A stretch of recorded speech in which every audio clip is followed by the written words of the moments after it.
get started so we can honor the time set by on our agenda. My name is Dawn Griswold. I am the chair of the new Unified Board. And on behalf of the board, I want to thank you all for coming out tonight. It's a little warmer, so it's not quite as cold. And I just want to go over a few details before we get started. Because the board's all together, we have to warn this meeting, and there are a few board items that I have to go through as a formality to get us started. So I'm going to call the meeting to order. I'll run through the public comment, but when we get to the presentation, we can be a little more relaxed in our practice. And I just want to let you know we're planning to end as close to 8:30 as we can tonight. If you have questions throughout the presentation, you can step up to a mic so everybody can hear, or if you can speak loudly from your seat, go ahead and do that. But for the record, if you just state your name before you ask your question, it helps to keep track of things for us and for everybody else around, kind of thing. Let's see. So as we get closer to 8:30, we'll let you know about the exit survey. We're just asking everybody to take a minute or two and fill out that survey before you leave to provide us with some information about what you thought about tonight's presentation. And you can pass it to a board member, or you can pop it in the box in the back of the room. Okay, so at this point, I will call the meeting to order at 6:34. I'd like to take a minute to introduce the board members that are present. There are a few missing, so if we start at that end, there's a microphone on the end of the table right there. Right there, Bestie.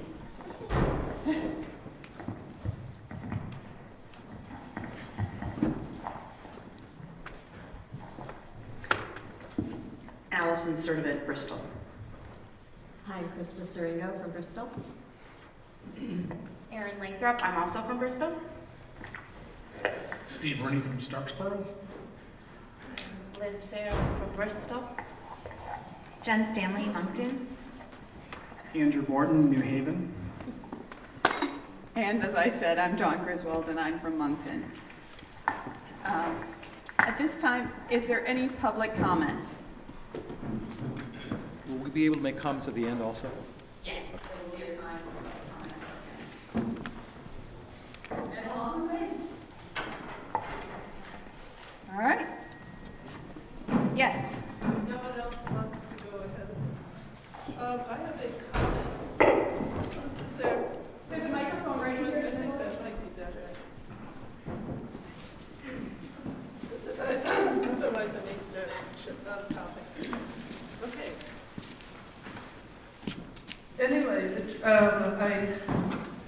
already saw the first draft of this on the minutes from your last meeting. So first, I just want to comment that I do not think that change is always gorgeous in the end, because sometimes it can lead to unfortunate consequences.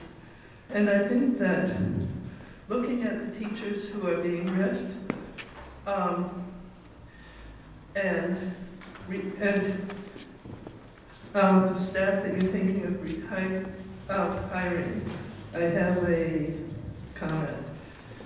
According to this budget presentation, you are removing about 6 core classroom teachers and about 1.6 special area teachers and about a dozen assistants. All of these are directly working with students in the classroom. You are adding 6.3 of something called coordinators, coaches, interventionists, build a support system. Traditionally, I understand that the principals working together with the staff build their own support system. I am discouraged that you are removing people from the classroom, and if that is necessary, it'd be better to have people in the classroom than an equal number of coordinators, instructors, coaches, interventionists who are not in the classroom. When I've taken courses, I have found that it's the staff who are in the classroom, those who are teaching us. In my experience, I have found it's the teachers in the classroom or the assistants who are helping you who make the difference. The people who are peripheral to this do not have the direct effect on improving the students' education that the people in the classroom do. Thank you.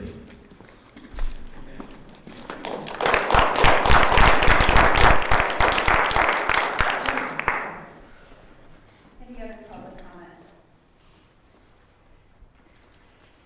All right, thank you.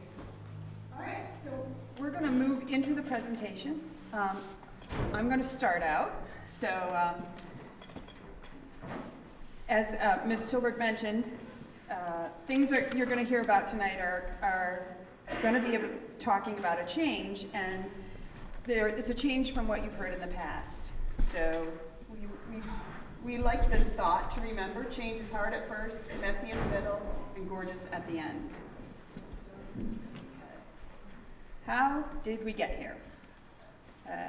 So this year, at many of the meetings that I attended or other school board members attended, hosted by the VSBA or other groups that host meetings for us, we received a lot of information that you're going to hear about tonight. So if we go to the next one.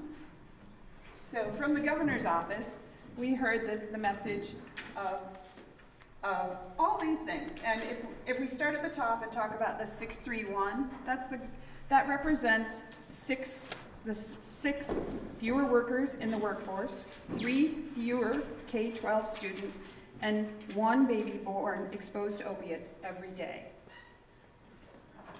Cradle to Career is the governor's education vision on a continuum of learning for students that would develop skills to be successful at work, home, and in the community, and make better use of our existing resources. The $80 million hole. Last year, lawmakers agreed to use a one-time surplus money reserves to buy down property taxes. So this pushed problems with the education funding down the road, and here we are and looking at this budget, trying to deal with that problem. The Agency of Education is projecting that there's not enough tax revenue currently to make up for that hole, so they're going to need to increase taxes. The governor has recently been talking about a tax increase in somewhere between 8 and 12 cents. So we've been thinking about that. Another thing we've been thinking about is the declining population. We've been hearing that message for many years. In the last 25 years, the student population has declined by 30,000 students. So another thing we're thinking about in the back of our mind. The other thing we're thinking about is increasing poverty. Last year, Vermont was the only state to experience an increase in the poverty rate. So poverty rates rose from 10.2% to 11.9%. And that translates to more than 71,000 Vermonters living below the official poverty level of income. So Governor Scott is focusing his work on making Vermont more affordable, growing the economy, and protecting the vulnerable. The Agency of Education, what have we been hearing from them? The similar message about the declining enrollment. There are less students in the system, and when you have less students, that causes the cost per pupil to grow. So fewer students without an adjustment in staff causes the difference in the staff to student ratio. There was a report commissioned by the legislature, done by the DMG, a district management group, and they began their work with the goal to sort of provide a roadmap for the state as a whole to more effectively and cost-effectively serve students who struggle. So the ultimate goal goes well beyond just issuing the report, but rather to sort of spur a sustained effort to raise achievement, expand services, and manage cost. So more messages we've been receiving. So with all that in mind, on the next slide, on October 24th,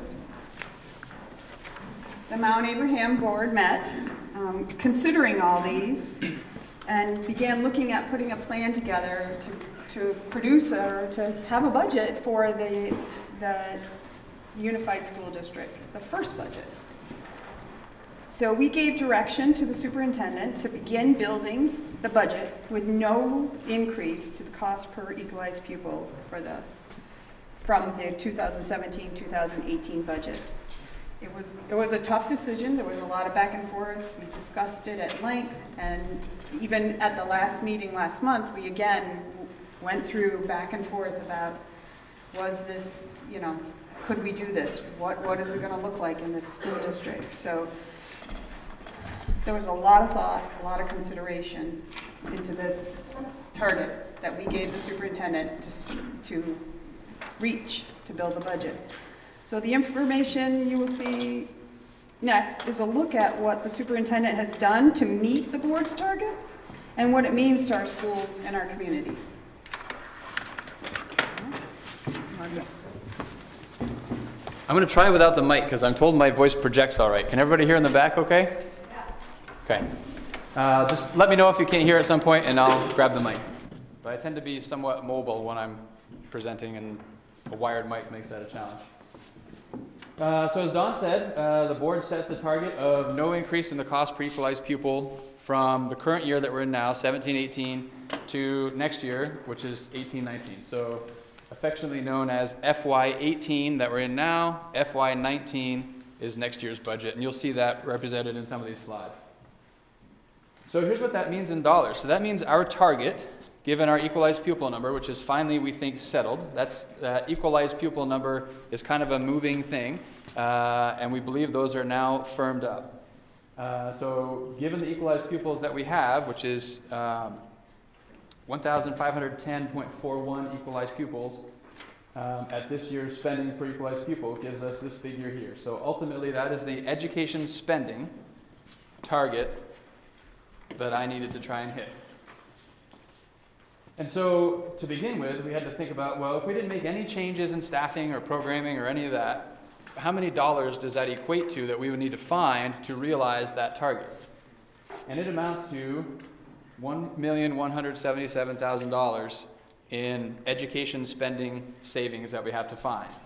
You're going to hear a lot of terms that sound funny, and they're really important, but they're connected to some things that kind of make sense. So equalized pupil is the first thing I would throw out there. Equalized pupil is a weighted number of students. So there's a formula that recognizes that different students require different levels of support to educate. And so there are a number of factors that the state looks at to recognize the difference in what it takes to educate children. Those factors are included in a formula that produces an equalized pupil number to help adjust for those costs associated with the added support that students need. So equalized pupil is something you'll hear me talk a lot about because the equalized pupil number drives spending. It drives tax rates. It drives all those things. So it's really important in terms of building a budget. The other thing that you heard me mention was education spending. So education spending is total expenses, all the money you spend in education, minus the revenue you get from various sources, and the difference then is education spending.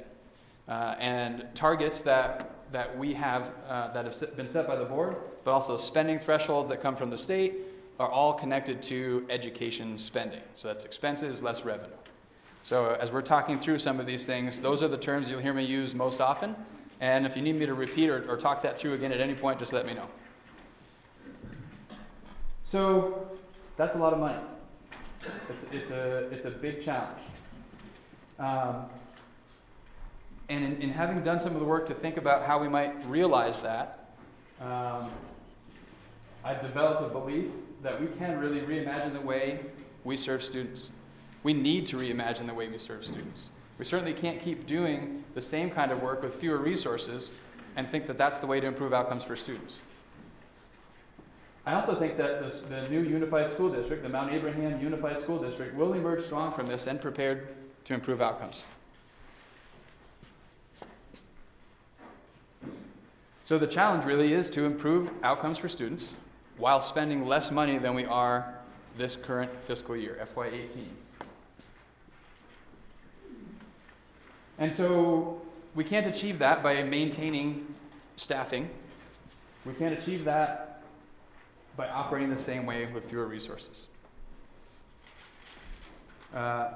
This guy's definition of insanity comes to mind when we think about trying to do the same thing over and over and expect different results. Certainly, it applies if we're trying to do the same thing with fewer resources and expecting improved results.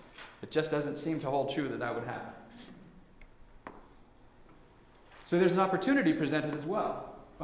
So we have an opportunity to make some changes in the results we get. So the evidence presented in the ENDS report. So the ENDS report is a monitoring report that I have to produce with lots of help from lots of people for the board as evidence of whether or not we're meeting the ends that the board has set forth for me to achieve. So that looks at a variety of things. It includes a lot of assessments, some more national assessments, some local assessments, and the evidence in that ENDS report suggests that our students are not achieving at the level that we want them to, or that we think they can, and certainly that we believe we can get them to. So there's some evidence that we need to do something different. And that prompts us to be able to redesign the way we support students, faculty, and staff. We need to build support throughout the organization to ensure that we're getting those improved outcomes. And again, we can improve outcomes for students and meet this budget target. So part of what's going to help us do that is the flexibility we have now as a single district. So we have more flexibility as a single district than we've ever had operating as really 7 different districts. And we need to capitalize on that flexibility to be able to use resources efficiently and effectively to improve outcomes, and doing so with fewer resources. We also have really intelligent, dedicated, hardworking, and caring faculty and staff. We have a great leadership team.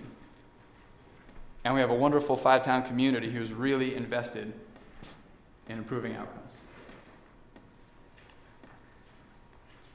So, where do we go from here? Well, we know we can't become what we need to be by staying what we are. So that's another spin on that definition of insanity, where we have to do things differently than the way we're doing them now if we wish to achieve what it is we want to achieve, which I think we would all agree is improved outcomes for students. That's why we're here. And so how do we begin thinking about that? Well, a timber stand improvement analogy comes to mind for me. So when homeowners are thinking about how they might improve their woodlands, they're thinking about, what is it I want to get out of these woodlands? What are we trying to produce? And I need to make decisions around what I want to grow within my woodlands as we make decisions about what doesn't get to stay in the woodlands. If you're trying to do some timber stand improvement to improve your maple sugar works, you're going to be thinking about what needs to come out of the woodlands to allow the sugar works to grow and produce the best that it can. So as we're having to think about what can't stay, we have to think about what are our focus areas and how do we use that information to make decisions about what stays, what goes, and what we want to grow as we make these decisions. So rather than simply start from a deficit model of what do we have to cut, we started as an admin team thinking about what do we need to grow? And how can we grow in the areas we need to while still having to make the reductions that we're going to have to make to hit the budget target. And so with that, that analogy sort of in mind, we then thought about, so what are those focus areas? Obviously, number one, first and foremost, improving outcomes for students. That is the focus area. That is primary. Yeah. Can you name some of the outcomes we would like to, like we keep talking, we're going to refer that all along, but what are some of the outcomes that, I'm sure there's one of those in discussions around. Yeah, so I think about the range of assessments that are within the ENDS report. So that includes things like the SBAC and NECAPS and things like that are more standardized tests. But we also have some local assessments. We look at students connected with the community, job-embedded sort of learning, things like that. Those are all the kinds of things that are referenced in the ENDS report that we can improve upon. Patrick, excuse me. Are there outcomes related to faculty and staff as well? How do you mean? Longevity of tenure, professional development, degree, collaborative teaching, those kind of things. Not in the ENDS report. So the ENDS report really focuses on outcomes for students. And those would be sort of means to achieve outcomes for students, perhaps. Got Having sat in on a few of these, we've gone through, and I'd love somebody from the board to explain, how many of these changes that we're going to improve the outcome for students, and I'm wondering, what are you going to do to judge this one, and a year from now, if improvements have not been made, will we be reverting back to a program that was working better, or we will simply go off in another direction yet again? So I'm a little skeptical. sure, it's okay to be skeptical. We all need to be skeptical as we think about these changes, and it's that skepticism that was going to force us to pay attention to those outcomes.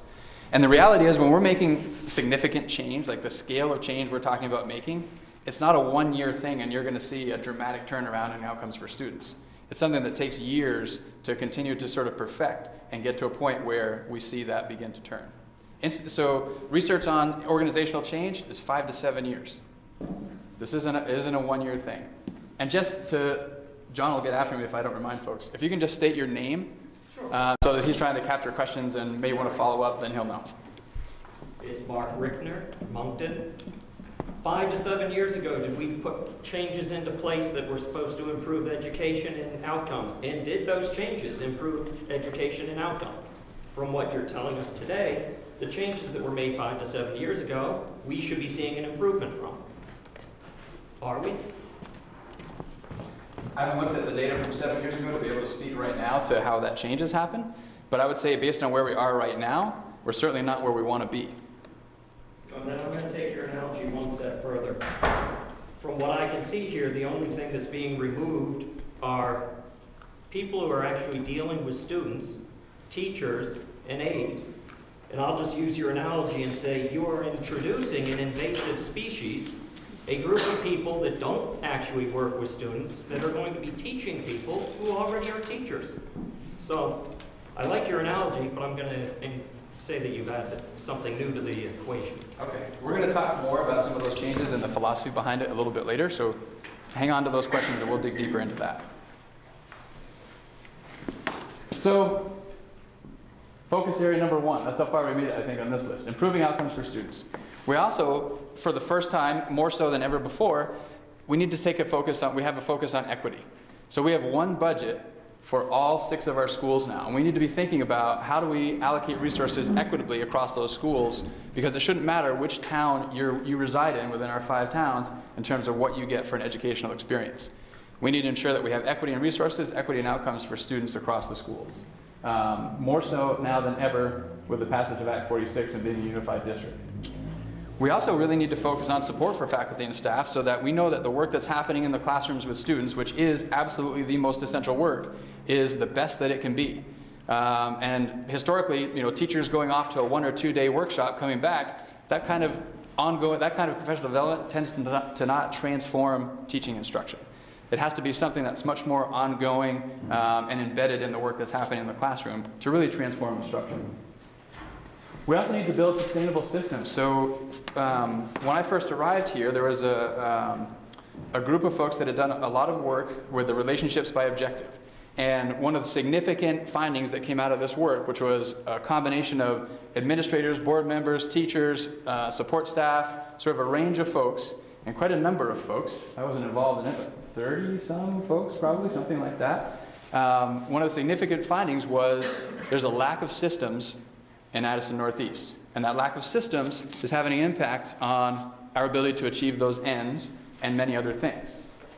So building those sustainable systems, really important as we think about moving this forward. And we need to find efficiencies. That's something that we're hearing loud and clear from taxpayers, is the cost of education is growing more and more unaffordable. We need to find some efficiencies as we work to improve outcomes. So keeping those areas in mind, and using some resources. We didn't just pull lots of things out of thin air as we were looking at this.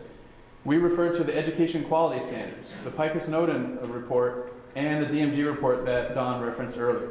Those offer lots of great information that looks more broadly across the state, does some comparisons to other states. It offers some ratios for suggestions. They were great resources as we worked through how exactly can we go about achieving this. So as we think about building that comprehensive system of supports, we need to think about it from the student perspective, both from the social and emotional support, as well as the academic support.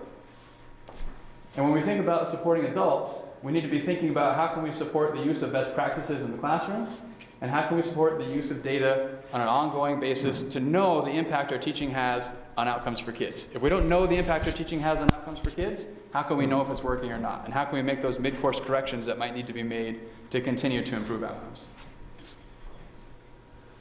As I mentioned before, we have to also think about equity, both in opportunities for students, but also in outcomes for students. And there are a lot of different angles to this concept of equity as we look at allocating resources and we look at outcomes for students. And we're going to need to take a look at all of those angles as we figure out where we go. And we need to make sure that this system is really integrated and articulated. Special education for a long time has, in some people's perspective, been seen as sort of a separate system within the system. We really need to be thinking about that as a piece of the system, really integrated in the work of supporting students and meeting students' needs. And we really need to make sure that the systems are articulated pre-K through 12, so they really capture the whole system that we're focusing on. So how do we rethink and redesign the way we use the most greatest resource in our budget, which is the faculty and staff, so that we can achieve better outcomes for students according to the priorities that are set? Well, the first thing we need to do is refer to what those priorities are. So some things that we can look at in terms of what the priorities are. We're in the process of creating a strategic plan. It's well underway, but it's not complete. One thing that is complete is we have goals in these areas. They're very broad goals, and the details are what are still being worked on right now. But we can look to these to help us understand the priorities. So expertise in learning is one area of the strategic plan. Social and emotional learning and physical development, equity, and community. So those broad categories can help give us some perspective on what are their priorities and how can we grow. We can also look to the multi-tiered system of supports field guide. This is something that's used more broadly than just in Addison Northeast. This is a Vermont thing. And it suggests these categories to be paying attention to as you grow your system and think about developing a system of supports for students.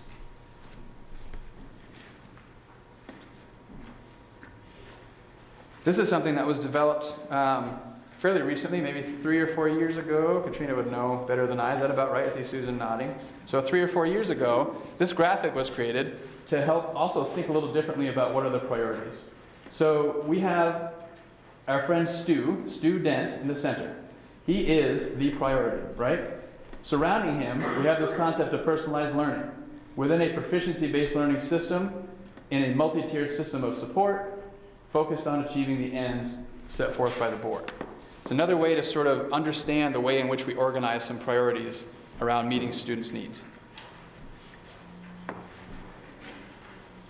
So as we look to those and we think about, so what is an instructional support model that focuses in those areas that we need to focus on and connects to these priorities that we've identified and established? Well, we know that this instructional support model needs to be part of a clearly articulated system. We know that it has to focus on student achievement and collaboration throughout the school district. It has to have clearly defined roles and responsibilities, and it has to develop expertise throughout MAUSD. This is where it comes back to that idea that sending folks off to 1 or 2 day conferences, expecting that that will transform instruction, it just doesn't happen. We've been doing that and doing that and doing that. That doesn't transform instruction. Ongoing, embedded professional development transforms instruction. And there's a continuum of these practices. You're not necessarily either doing them or not doing them, right? So our ability to implement best practices grows as we continue to get support and we practice those in our classrooms. It's no different than when we're introducing new concepts to students. They grow and they move along this continuum of their ability to meet the standards and and demonstrate knowledge in those areas. This instructional support model also really needs to build and maintain capacity within and among the stakeholders. So again, it's about building our own capacity. And those stakeholders being leadership, as well as curriculum coordinators, the instructional coaches, teachers and other instructors, interventionists and special educators, and other students and systems of support. So support staff, volunteers, community partners, etc. It needs to develop the capacity and support all of the stakeholders within the organization. So let me take a pause here before we dive into the numbers. That's sort of the philosophy. That's the approach that we've been taking as we've thought about how we might be able to achieve the budget target while finding ways to create systems to improve outcomes for students. Yeah. I have a question about that last one. Does that mean that the people who are going to be in the classrooms, the teachers, assistants, will they have a way to understand what any applicants are about, like what their goals are and their strategies and stuff like that, so they kind of have an idea, a way to input who comes to do this for them? You know, I don't know if there's that possibility, but... So I think you're talking about specifically the people who fill the positions to provide the support, and what's the process through filling those? Yeah, I mean, so typically when there's a position being filled, there's a small group of folks that try to have a representative sample of, you know, various positions that meet to review applicants and interview and all that stuff, so that we have sort of a broad perspective on who fills the positions to do that work. And that would be true of any position that we'd be filling.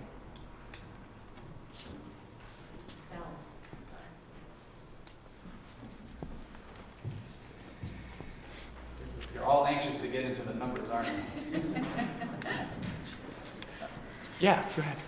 Julie Clark, Bristol. I'm wondering if the ends are something that we're going to be reevaluating as well as part of that reinventing what we're doing to achieve different results. It seems like we keep coming back to that, and some of those ends are really traditional testing methods. I know some of them are not, and they're broader than that. But how much reevaluating are we doing with that ends policy? So it's sort of interesting. This conversation came up when we were generating the vision for what is now MAUSD. We didn't know it was going to be MAUSD at the time. And the conversation about the ends came up, and what do we do about the ends? They were somewhat recently drafted, and there was an extensive process in collecting community input and really thinking through what those ends should be. And we thought, through the policy governance process, rather than having to redraft the ends policy, we had an opportunity to think differently about what the ends mean in drafting a new interpretation of the ends. So the way the policy governance works is, at least for the policies that are my responsibility, there's the language of the policy, and then there's an interpretation of the policy drafted, and then that interpretation gets approved by the board, and then I draft a monitoring report according to the interpretation, more so even than according to the policy. And we do have a brand new interpretation of the ends that looks at it more broadly and encompasses things that haven't historically been encompassed in an ends report. So already this year, for the first time, we've written an ends report, looks very different than any other ends report we've had, that emphasizes less, although it's still there and it's still important, those NECAP and SBAC scores, and looks at some other measures as well. So we're going to continue to do that work, and we need to continue to think about what's the data we need to pay attention to tell us whether or not we're headed in the right direction. Can I put you on the spot? Can you give us a really juicy example of some of those fresh, new, broader outcomes?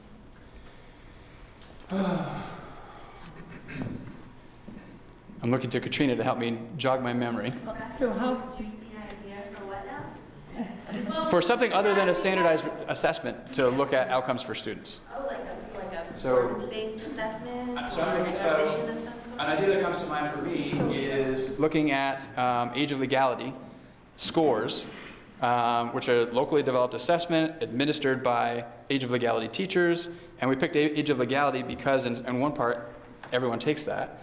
it gets tricky toward the upper grades to find an assessment that everybody takes that isn't an ECAP or an SBAC or something like that. And Age of Legality happened to be one of those. I don't know that that's as juicy as you're looking for, but that was the one that came to mind for me.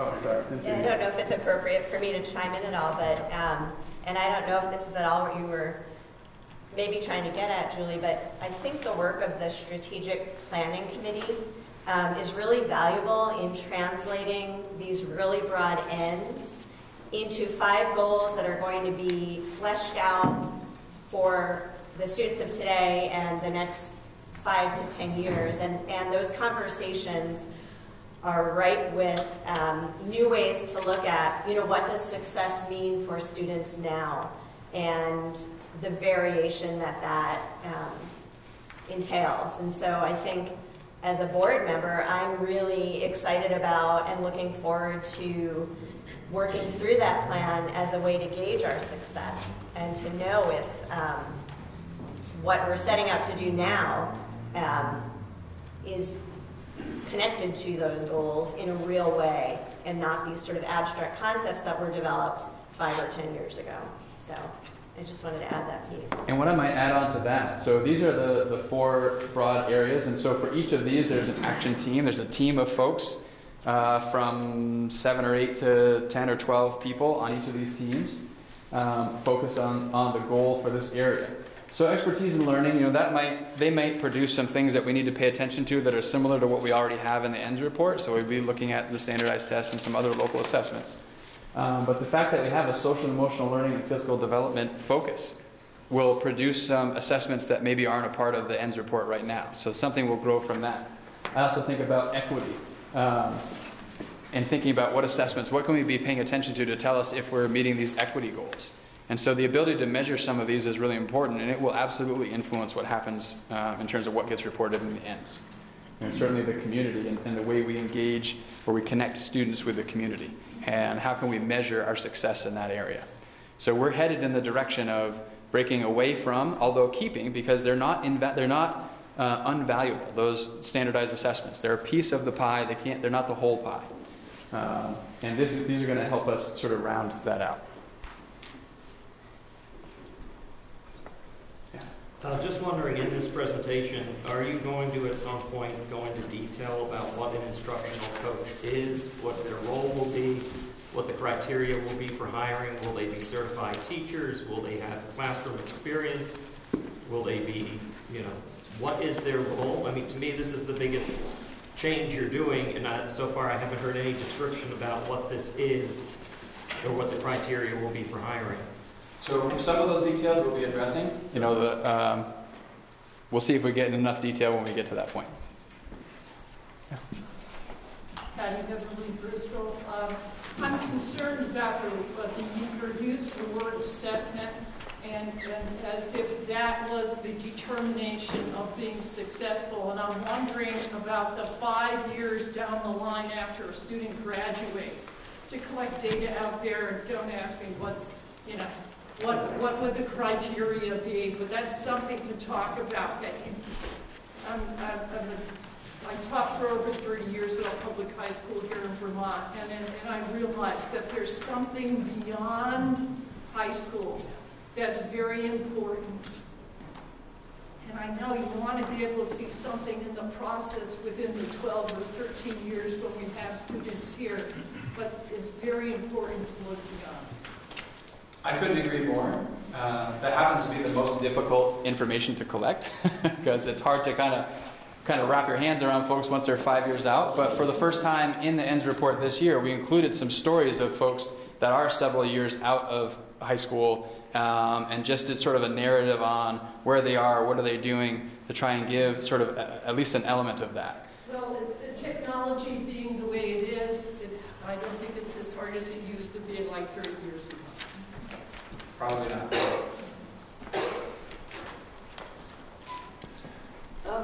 Kathy Martell, Virgins, but with that last piece, Patrick, did you also then look back at how they scored in high school? how those SBAC tests did, how they did on the NECAP. And with all these standardized testing, kids, I mean, I have a perfect example in my home where somebody did not do well on testing, that's just not who they were. And now in life, years down the road, is very successful.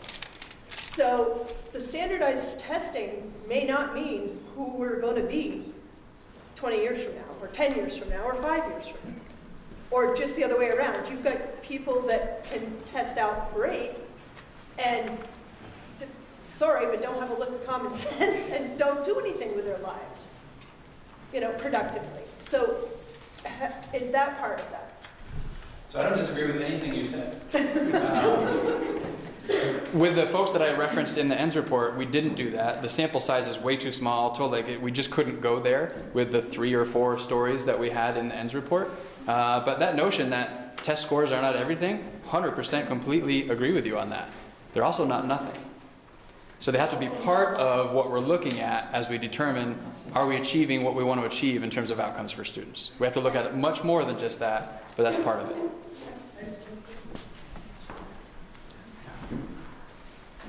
Tom Darling, Bristol. I like standardized tests. I mean, I know it's not the whole picture, but I mean, part of it is accountability. I've been hearing since the NECAP started and the scores were low, that there was more to this story than just these numbers. And I don't disagree.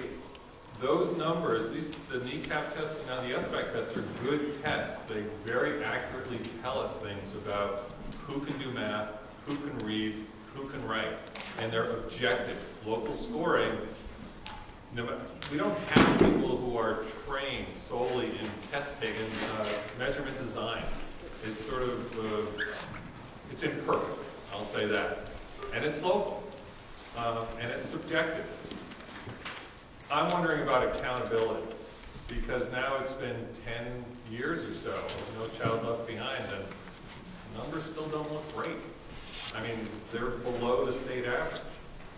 So I'm wondering, so you're putting these people in these positions that are supposed to change things and coach.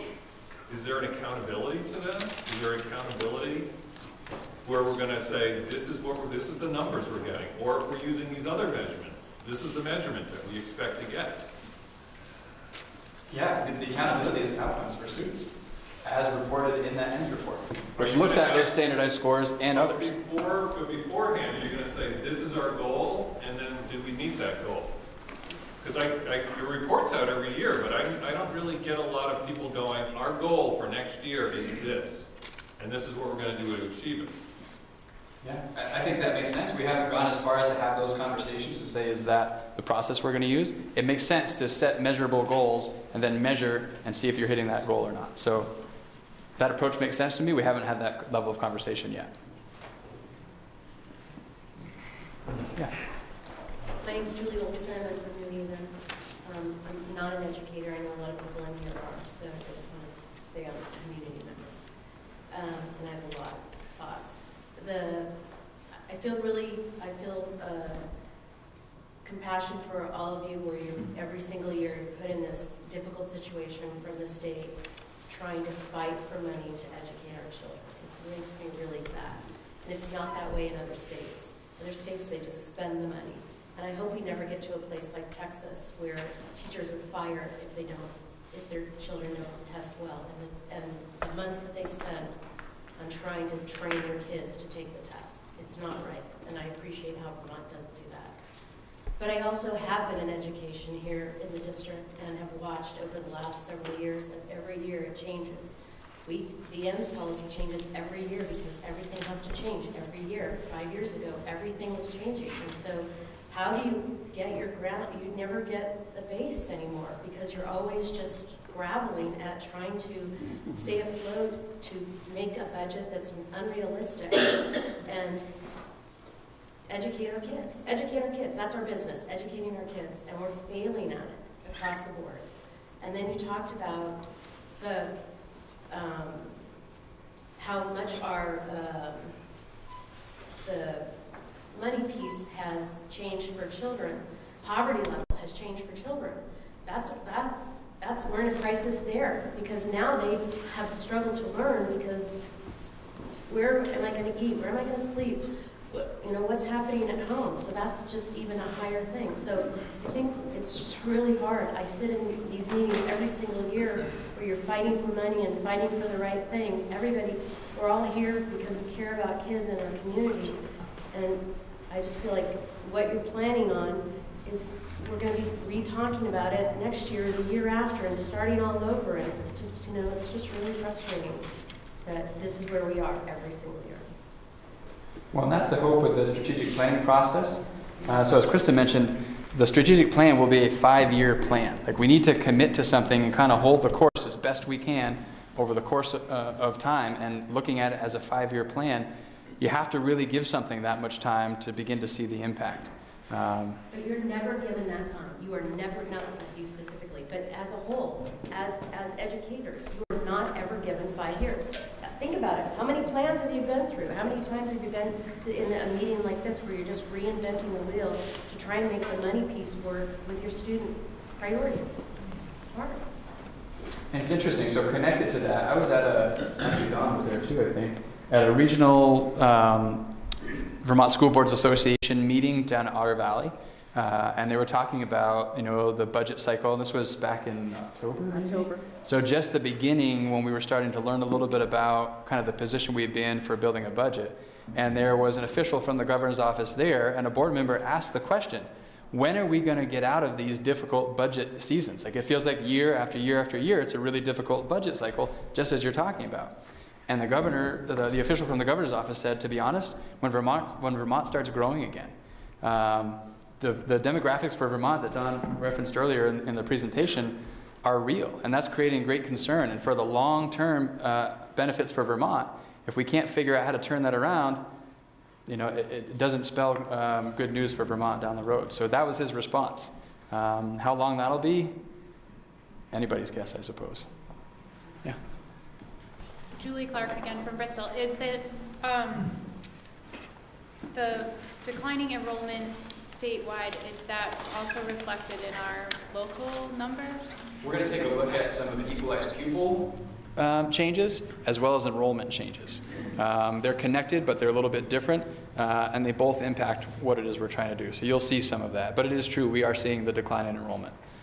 And a follow-up question kind of related to that is, how much pushback can we give to the state, or have we given to the state? I'm kind of new to the district, so I don't know if we, I've sort of heard that we have really followed the course that's come down from the state year after year, and maybe some other districts haven't. So where do you feel like the equity is in that? If we've been following the rules that they've been, or the requests that they've been putting out, is there a point where we can sort of put the brakes on our budgeting and other schools catching up? I mean, so the reality is we do have a lot of control over what we determine our budget to be, and there are consequences for taking whatever action it is. So we can push back to a point, but with the state holding the purse strings, if you exceed whatever spending threshold is set for that particular year, then you can do that. It's not illegal to do that, but you're penalized pretty significantly for overspending, and then you need taxpayer support to to approve that budget.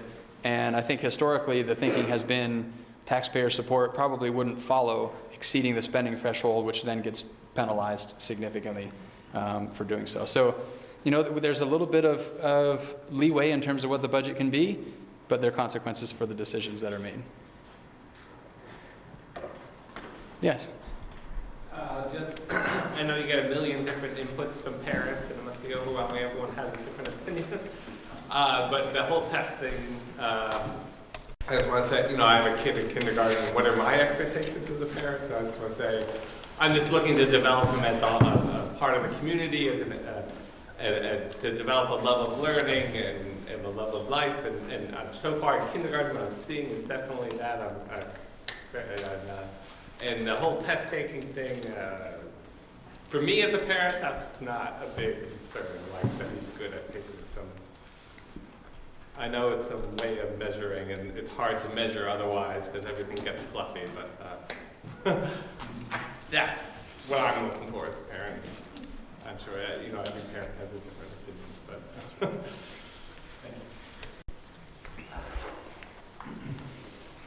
I just want to say something about the state picture and the picture that the governor is portraying.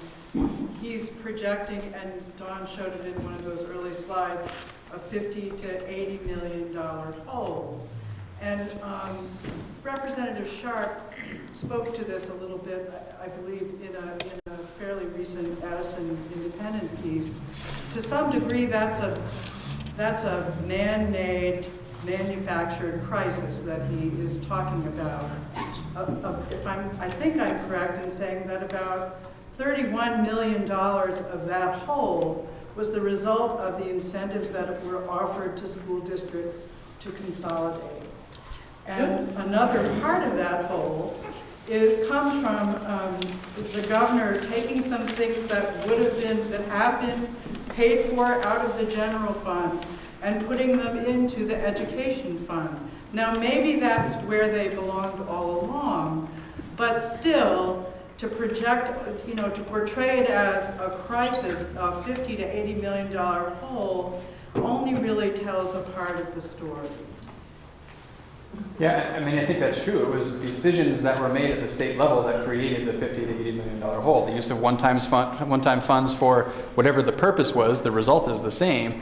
When you use one-time funds that you can't continue to use in the future, that creates a revenue stream that's no longer there that has to be made up for in reductions or increased taxes. But it isn't just the result of local districts spending too much money on schools or overstaffing or that. That's a tiny piece of the whole that the governor has done. I wouldn't disagree. But it doesn't change the fact that we are where we are.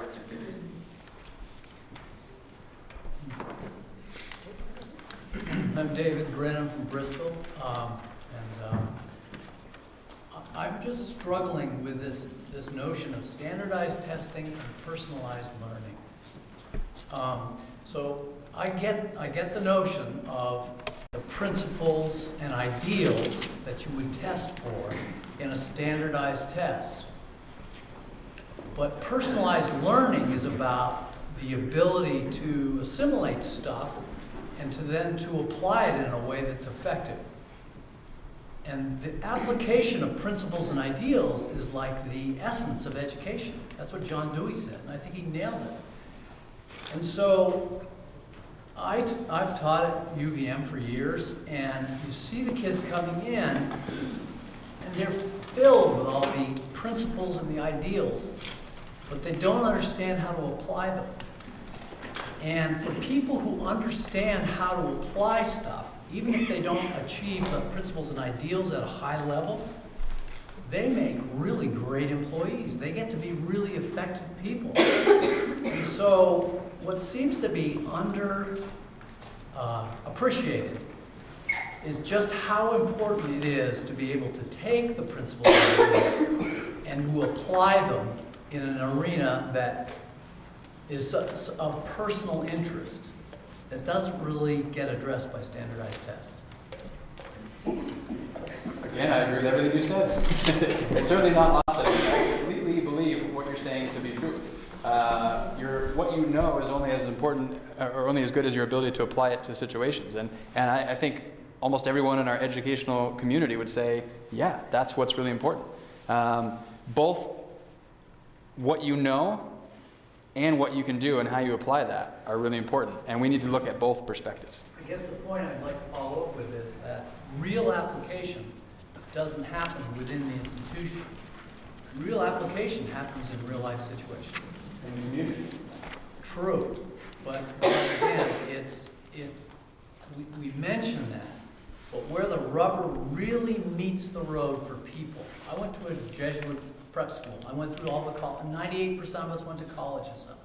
But for me, where the rubber met the road was when I met somebody who knew how to do stuff. And that changed my life. And I feel like our educational system needs to be open to those possibilities, which means that a lot of education, a lot of learning, a lot of application can happen outside of the institution. needs to happen out in the community, really happen in the community, not just spoken to. And I haven't been sitting in the conversations for the community action team, but my understanding is those are the kinds of things the community action team is talking about. How can we create that? I just would want to add the same for social emotional learning and physical development, that those goals need to have very specific, observable outcomes, because it's very real, tangible stuff. And I'd really like to see evidence of that throughout the educational programming, and also evidence of it connected to any renovation. It has to all be connected, otherwise it's going to be this fragmented thing, and we'll be back here with the same language next year. Yes. Ready for some numbers about Jerry? Right, Jerry Urban, Moncton. You know, it seems that there's always room for increasing expertise in learning. And, you know, I don't really understand the coaching model, but I'll be interested in how that will be implemented. But I think that one of the important things to keep high as a priority is looking at what are the teachers already have a lot of expertise. What's getting in the way of them implementing that? I think there's barriers, and I think that those barriers constantly need to be addressed. So, you know, it's always good to add new expertise, but, you know, let's address the barriers that are keeping teachers from implementing what they already know.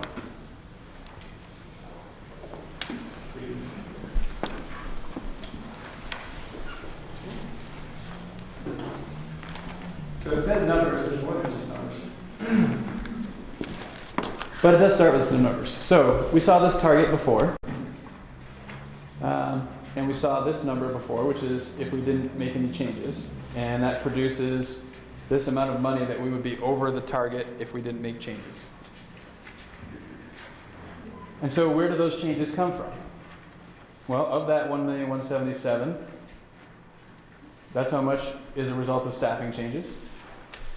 We have a new partnership with Addison Northwest School District with our food service, which enables us to reduce our food service subsidy by $22,000 and maintain the same level of service that we're providing to students. And there was a great article in The Independent. It was about Addison Northwest, but you can say ditto to everything that's happening here, and it began here, and it's growing in Addison Northwest. Some reductions from repairs and maintenance. Some reductions by having a single board. And these add up to this amount, and the other 170,000 or so, 110,000 or so, is from dozens and dozens of other lines, sort of little parts and pieces. These were the more significant contributors to finding that much in savings. And I thought it would be worth noting that, so about 73% of the total expense in the budget is from staffing, and 58% of the savings that we needed to find came from staffing. And then, of course, 42% from other places. So these are the staffing reductions that are considered at this point. 16.16 FTE support staff, and they come from multiple categories: some custodial, some special education assistants, some speech language pathology assistants, and some general education assistants. In addition, we have 11.9 FTE reductions in professional positions, and those would be 6 core classroom teachers, 1.6 special area, 1.0 nurse, 2.5 central office positions, and 0.8 speech language pathology, which is currently filled by an online resource, which is Presence Learning. And we have a reduction of 0.45 FTE administrative positions. Those are building principals and assistant principals. I'm sorry, what did you say about the administrative position? So this 0.45 FTE right now is thought to come from assistant principal and principal positions. Should we ask Patty and Bristol, when is the time that we talk about those reductions? I have a couple of slides that explain them a little bit more. Maybe once I've gone through that, then we can circle back and I'll try to answer any questions. Okay, thank you. So there was some talk earlier. I think Ms. Tilburg spoke about some of the increases. And we are looking to, again, as we talked about the need to grow in certain areas and to grow systems, we need to have people in positions to be able to grow those systems. These additions are to put people in those positions to grow those systems. And those positions are 6.3, and that's a combination, and we have a lot of work to figure out still, but it's a combination of added coordinator time, which has the perspective across all schools in the school district, coaching positions, which will have more limited, they might be in one or two schools where they have coaching responsibilities. And then interventionists, which are folks that do work directly with students. And these are professional interventionists, highly trained to do the intervention work that they would be doing. It also includes an increase of 1.2 special educators. This is, again, an interest in getting kids more access to highly trained interventionists. We see special educators as highly trained interventionists, and so this increases access to those highly trained interventionists. And also, in addition of 1.0 school psychologists, we currently have 1.0. This would add another 1.0. We'll talk more about why these positions in the next slide. So the net reductions that are anticipated would be staying at that 16.16 support staff positions. The professional staff positions, the net is a reduction of 3.4 FTE and 0.45 FTE administrative positions, for a total anticipated of 20.01 FTE. Can I have one little clarification? Sure. It's Sue Whiter from Lincoln. The psychologist, is it not true that we cut a psychologist from Mount Abe 3 years ago or 2 years ago? We had all those board meetings and we had a lot of passionate conversation about positions being cut, and one of them was indeed a psychologist. Is that true? It's not anything I've heard, but I wasn't here 2 or 3 years ago, so I couldn't say. He was a behavioral interventionist. He was a behavioral interventionist, yeah. It's a little different position. Okay, well, you're talking all of those things, but, okay, thank you. So talking a little bit more, and this helps explain some of these different things. So those 6.3 coordinator, coach, interventionists, that again is about building that system of support. For the leaders, these are those stakeholders that we identified in an earlier slide. So it's about building support for leaders, coaches, teachers, interventionists, and ultimately students, with a focus on STEM, humanities, and social emotional development. So the idea is we'd have coordinators, coaches, and interventionists for STEM. We'd have coordinators, a coordinator, coach, interventionist for humanities, and then the same for social and emotional development, to provide that embedded, ongoing professional development to help folks continue to move along that continuum of implementation of best practice. Doing away with the 1 or 2 day conference and come back, and that has a use to a point, but it doesn't transform instruction. Ongoing, embedded professional development over the course of years transforms instruction. So that's really where we need to be investing that. Tom? Sure. I'm Tom Larmont. I live in Moncton. I teach at Mount Abe. I've taught for 30 years, and I'm the president of ANITA, which is the Addison Northeast Educational Association. We believe that eliminating the 16 support staff positions is really going to have a negative impact on student outcomes. And the main reason is the way that my colleagues and I see it is that struggling students really require more time in direct education and direct instruction. And classroom teachers, we feel, already have great skills in dealing with students who struggle, but they don't really have the time to do it, to offer the individualized instruction to individual students. And currently, we don't really have much confidence that adding coordinators and coaches and interventionists can make up the time with the students that currently that time is being supplied by support staff. And so we'd certainly like more information as to how the added personnel, the leaders, the coaches, can really compensate for the time required to deal with the individual students. And then finally, the last thing I'd say is that We also now are all recognizing the impact that trauma has on student success. And we really feel it's important to realize that trusted personal relationships, and they all require time, individualized time, that they're the crucial element in overcoming trauma.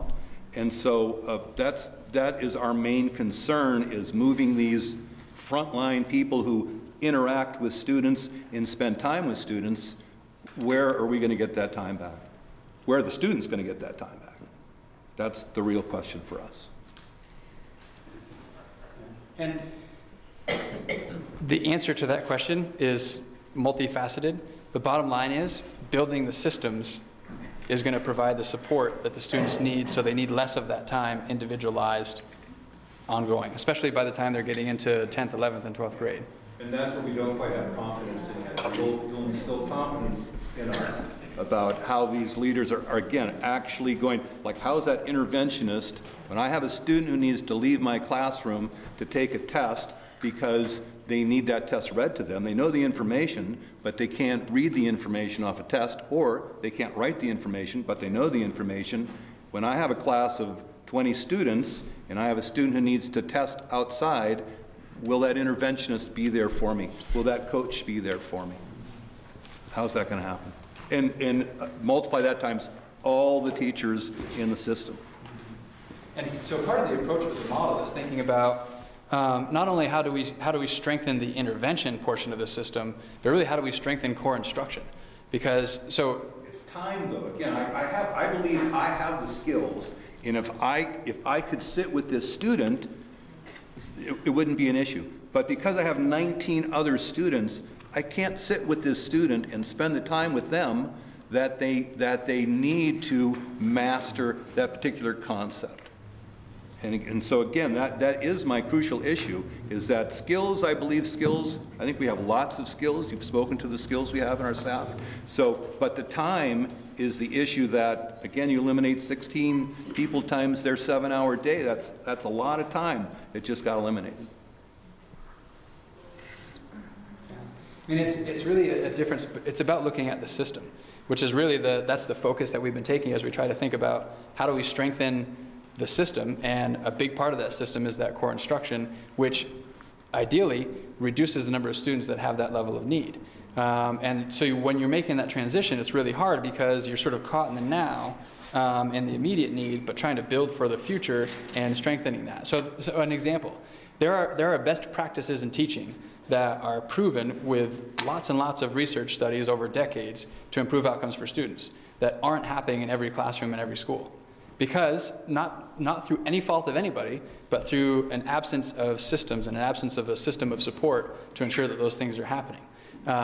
If we can get those best practices happening consistently in every classroom and every school, then we're building that system of support so that fewer students are getting to that point of need, and ultimately, in the end, that improves outcomes for students. And simultaneously, we're structuring the way that we're supporting students who do have need beyond that, so that, as you said, and I completely agree with this, learning cannot be the variable in the equation. Learning has to be the constant. Time and support have to be the variable. So philosophically, I'm right there with you. It's a matter of how we get to that point where we may differ a little. Doug Tolles from New Haven. Tell me where I got this wrong. You're anticipating a reduction of 20 full-time equivalents, correct? Correct. And that's going to yield a staffing savings of $675,658, it says. Correct. That's the education spending reduction. Okay. So not necessarily expense. All right, because I think you just answered. I was about to say your teachers and benefits certainly cost well more than $35,000 per year. Right. So how can it be, maybe you could fill that out a little bit. How do we get the net to be less than $35,000 a year? Because with that health insurance alone, that's more than half of that. So a number of those positions are in the area of special education, and so expenses in the area of special education are reimbursed at a rate of, I think, 56%, at least 56%, and then for extraordinary costs, they're reimbursed at 90%. So there's a revenue, and you'll see when we get to some of the future slides, there's a revenue reduction that happens as well as the expense reduction. So those sort of offset one another and produce the education spending savings, which is that figure that you were looking at. So because of this subsidy, these are, if you'll excuse the expression, less expensive employees on that basis. Because there's a revenue attached to them. Yeah. Thank you. I think I saw this hand first. Julie Olson. I'm wondering if you could walk us through what a coach would look like in a classroom. Like, would they be there for weeks at a time, or can you explain? Sure. So, well, I'll start with is there's a lot to figure out in terms of exactly how we want coaching to look. We have some coaches in some positions right now, but in terms of building a coaching support model right now, it's really pretty dramatically understaffed to say that we're doing coaching in our schools. We need to really build that to be able to assess the coaching model to see if it really works. The vision is that coaches are working directly with teachers, classroom teachers. Coaches are working with interventionists, and they're coordinating this implementation of best practice, facilitating looking at data, all those sorts of things that we identified earlier as areas of focus for the system. So they're in classrooms, working directly with teachers. They're working with groups of teachers in small groups. They might lead some professional development on some early release days and in-service days. So they play a key role in that job-embedded, ongoing professional development. Can I just follow up? Have you had conversations, you keep saying we, and I'm not sure who we is included, like have you talked to all the professional staff in the district to say, what are your needs? What do you feel like we're lacking? How can we help you? And done like a survey to get the idea that coaching is really the best answer for everybody? I mean, I feel like they're already there. They're a great resource for you. They're going to give you a great insight of, yeah, the 2-day thing isn't working for us. And so that, for me, I feel like you want them to be supporting these decisions that you're getting ready to make. So you have to sell it to them, and you need to actually interview them to see what their needs are, right? Or we look at decades of research. Okay. So the instructional coaching model has a very strong research base that suggests that when implemented well, it has a tremendous impact on outcomes for students. And we've dabbled in it some, but it's something that, as an administrative team, we believe can really bring great benefit to students, and we need to invest in growing that. So the dabbling, have you surveyed the teachers who have been dabbled with to say, is this working for you? Do you feel like you're getting... So we've been looking at data. And so, and the data sort of ranges, but we see some evidence that instructional coaching is having a positive impact. And we need to understand where is it working well, where is it not working well, and why, and we need to replicate how it's working well. Can you explain which other school districts regionally are using this model? Champlain Valley has instructional coaches. That's one that comes to mind off the top of my head. How about Middlebury, Addison Northwest, what's Chittenden interesting, Central, Chittenden East, Chittenden over here? I mean, is it a widely done model? Are there 20, 30, 40 districts that are already doing this model, or is it CBU, or whichever one you just said?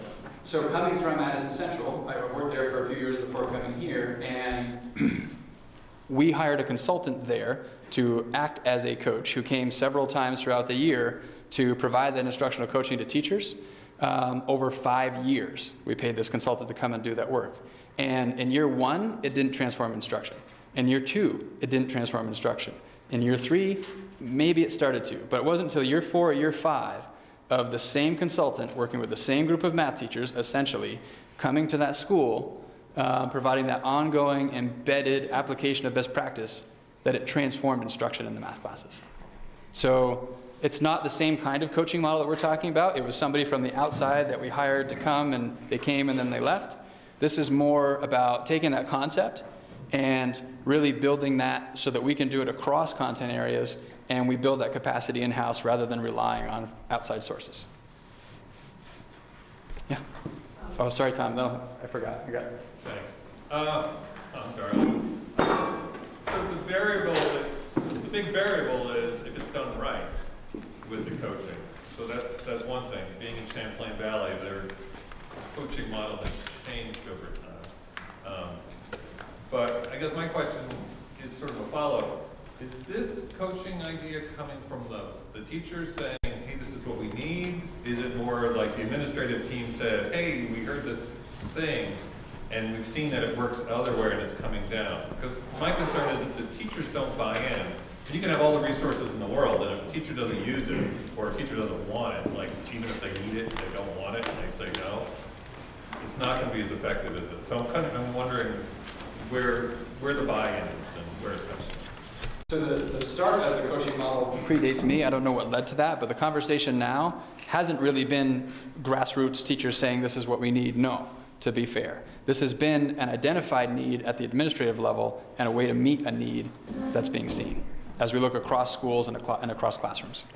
I will say this in support of it. I know Katrina moved from Bristol Elementary to the Central and was doing the coordinating. A lot of changes happened that I saw for the better.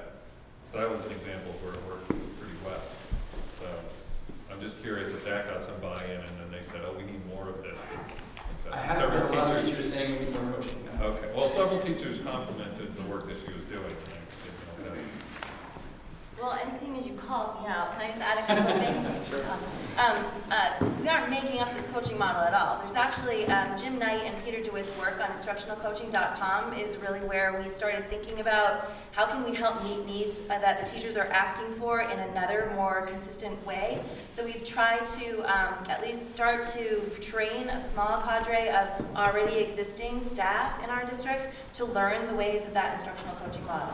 And to Mark's question, there are about 12 supervisory unions and districts in the region from us all the way up to Franklin County who are participating in this model. So we've been we've attended 3 different in-house trainings that have been provided from CVED, our regional professional development group. So we're not making it up. We've been doing book studies. We've been thinking about what's working, what's not working. We have anecdotal stories from some of our teachers about things that are working well. But without that system and that structure and that vision that the strategic plan is going to offer us and what it is that we're going to help our teachers be held accountable to help their kids the best, coaching is only going to be a solution to whatever it is the goals are that we need. So we're kind of waiting to see chicken egg. We're just trying to get all of our resources in the right order so that we're ready to go as soon as we can. It's my 2 cents.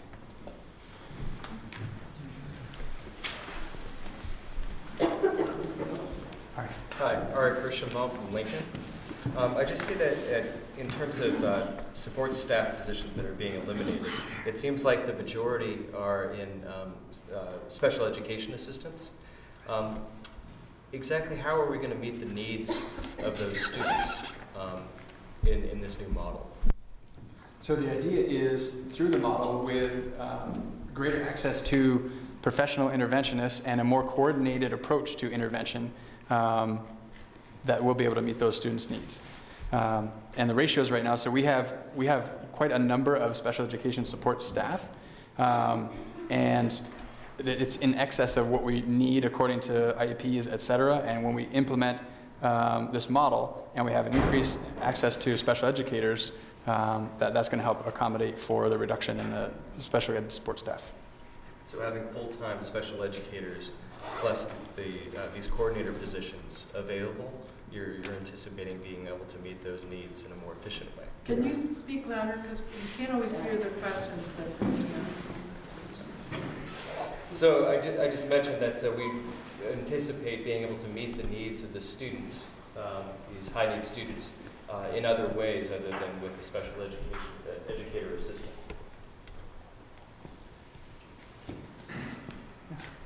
Chelsea Jones, Lincoln.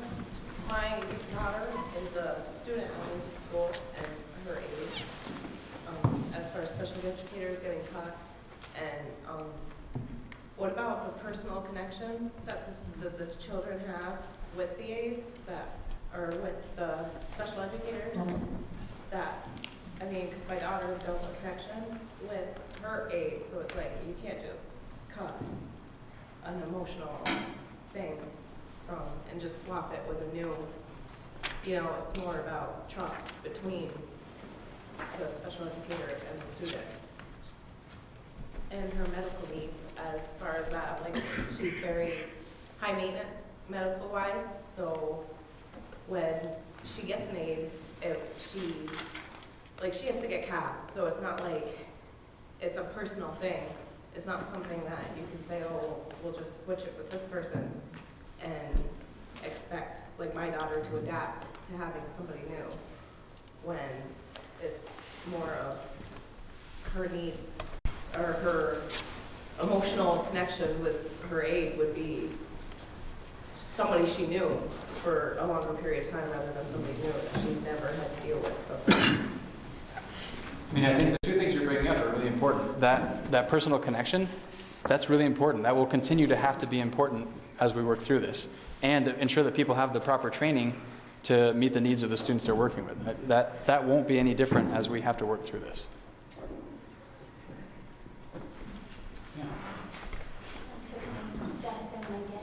I also think that I'm going to piggyback on what Chelsea was saying in terms of the connection that is made between a student who struggles or a student who has a physical handicap and being able to move out of an anxious mindset when you have built trust with somebody and being able to actually be open and available to learn. I think it's really important.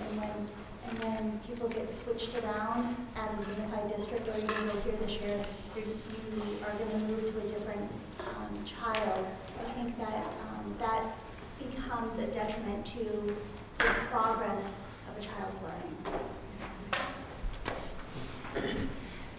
Yeah, I guess I just want to hear again the answer that you gave to her question in terms of, if we move forward with this, that we're all being asked to look at and vote on, is she going to have the same level of support that that child has today, next year at this time?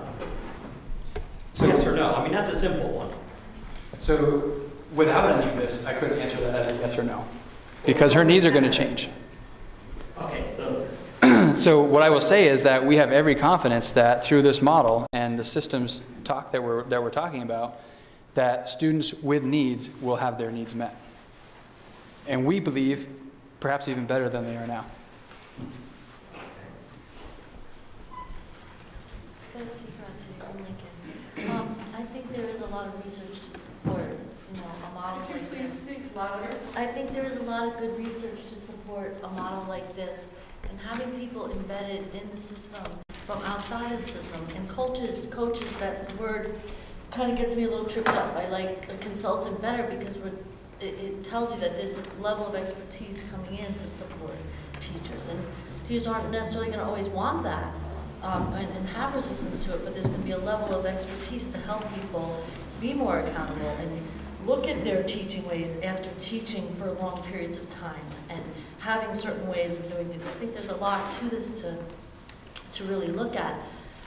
At the same time, as somebody who's been paid for by the district to train paraprofessionals and invested a lot in doing that over the years, you have invested as a community in training those people. And you have some fantastic resource, I believe, especially in those bottom of the rung staff, that people have been committed in the most difficult situations for a really long period of time. And I don't think that that's easily replaced, and it does come out in rapport and trust and all of the more sensitive things that people are bringing up. But my concern about changes in staffing is how that's actually determined, that we don't just get rid of resources that we have invested in. It's also not fiscally responsible. And I just also appreciate the notion that having something ongoing in the school, supporting and helping people be accountable, I think does really prove in terms of outcomes than the professional development system that we have right now. Like going out, doing things here and there. The ongoing relationship with consultants and having people teaching teachers and teaching parents over and over about rapport, about trauma, about all these things, I think is a really terrific approach. Doug Tolson, can I just jump to the end here for a second? back to the numbers. On your last slide, you have an educational tax rate of $1.64.9. At least that's what I see. Is that before the 8 to 12 cents that the initial lady spoke of?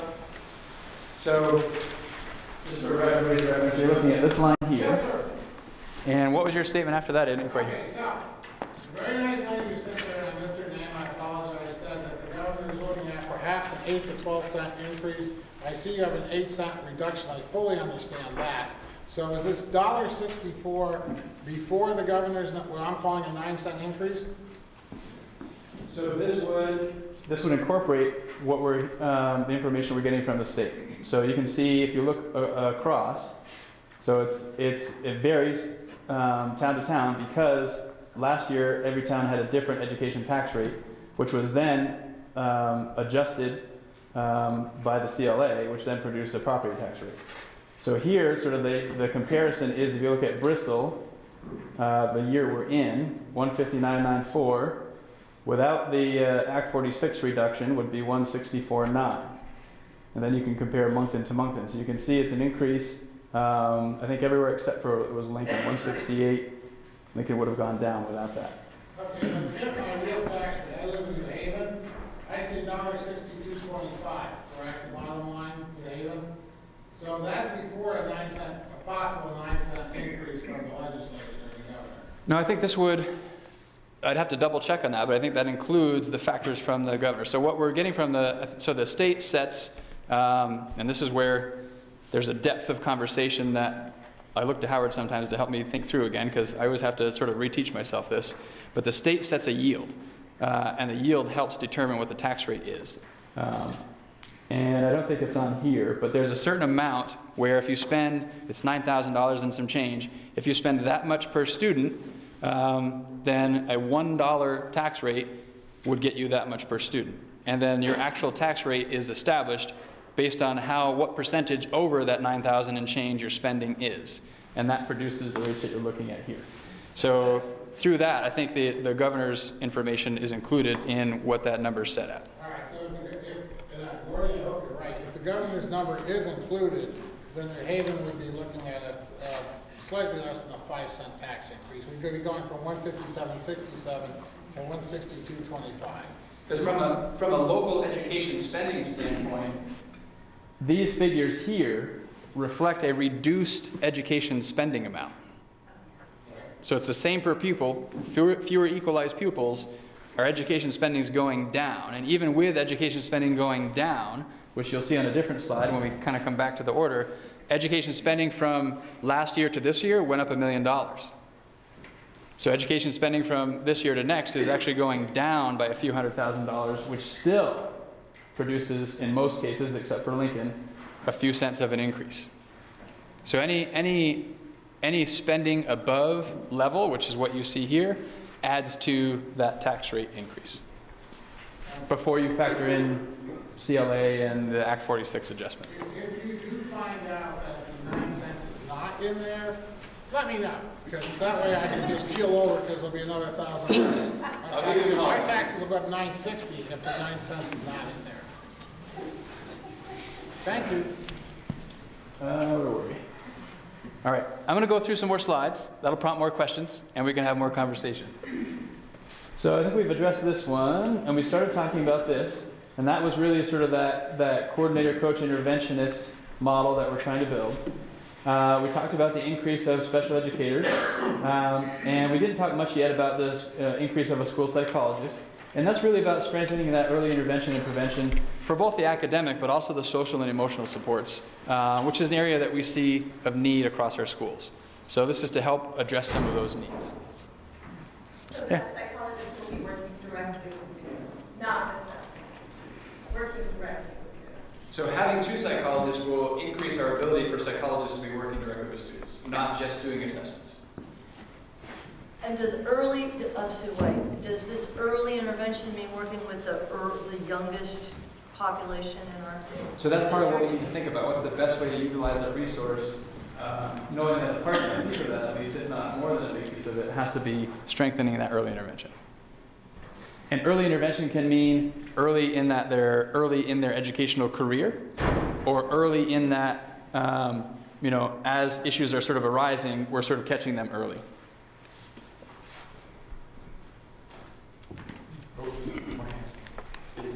Stephen Atosha from Lincoln. One of the things you talked about was the staffing reduction anticipated, and you said 6 core classroom teachers.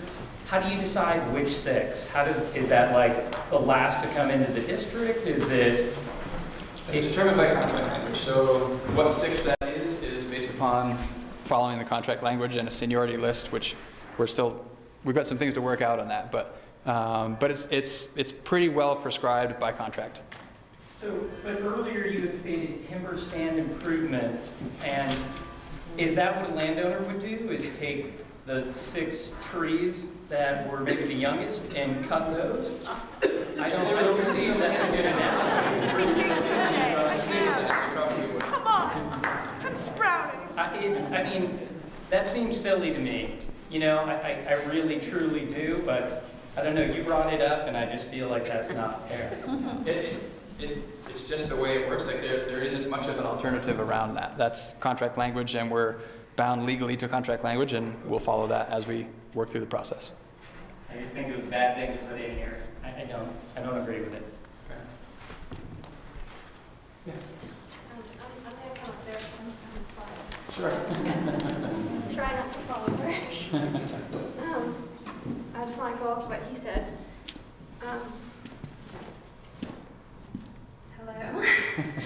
I guess I'm just kind of wondering how it's going to save us money cutting people who are probably making, you know, the lowest of everybody, and bring in people who ideally would be very well trained with lots of experience and be very expensive, and maybe we're going to see them once a month if we're lucky, and if we're, I don't know, I feel like at least in my school in Bristol, we've been talking all year about how we're just treading water, and how is it going to help us to see somebody once a month when we're fighting every day to just get through?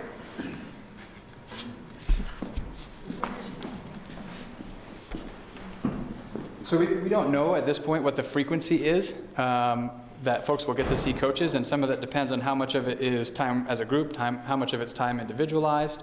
But the treading water piece, I mean, we have to find ways to build support for teachers so it doesn't feel like you're always treading water.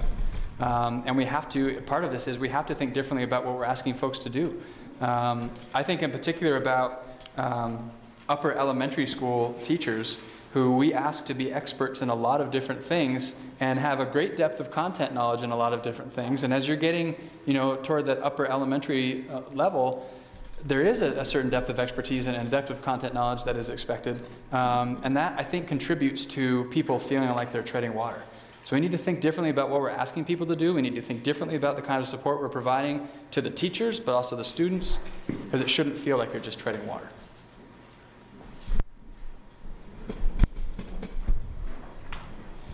So as we think about the reductions in staff that are proposed here, the question comes about what impact might that have on class size? I think that's a wondering of a number of folks. So this is what the policy on class size shows. It's not super clean, but I'll walk you through it because it just sort of shows up a little differently in different places in the policy. So this sort of section over here is in a table in the policy. This is the state model that I think was adopted through policy. I can't see what the pointer is pointing at. I'm highlighting these 3 columns right here. So it's looking at the grade clusters, which are K2, 3, 4, 5, 6, 7, 8, and 9, 12. Then the minimum average student, minimum average class size, then the optimal average range for class size. And then in a different segment in the policy, it speaks to a maximum average of 20 for K2, and really it's 20 through K3. This is where it's not super clean. 20 through K3, and then 25, 4 through 8. And then in the secondary level for core classes, it talks about how many students per teacher in that discipline. And for English, it's 100 students per teacher. And for other areas, it's 150 per teacher. So that's what the policy sets as the maximum. So I share that so you have sort of a basis for what you're going to see in terms of what the impact on class size is with the staffing reductions that are proposed. So currently, based on October 1, 2017 data and projected kindergarten enrollment, our current K through 6 average class size is 16.87.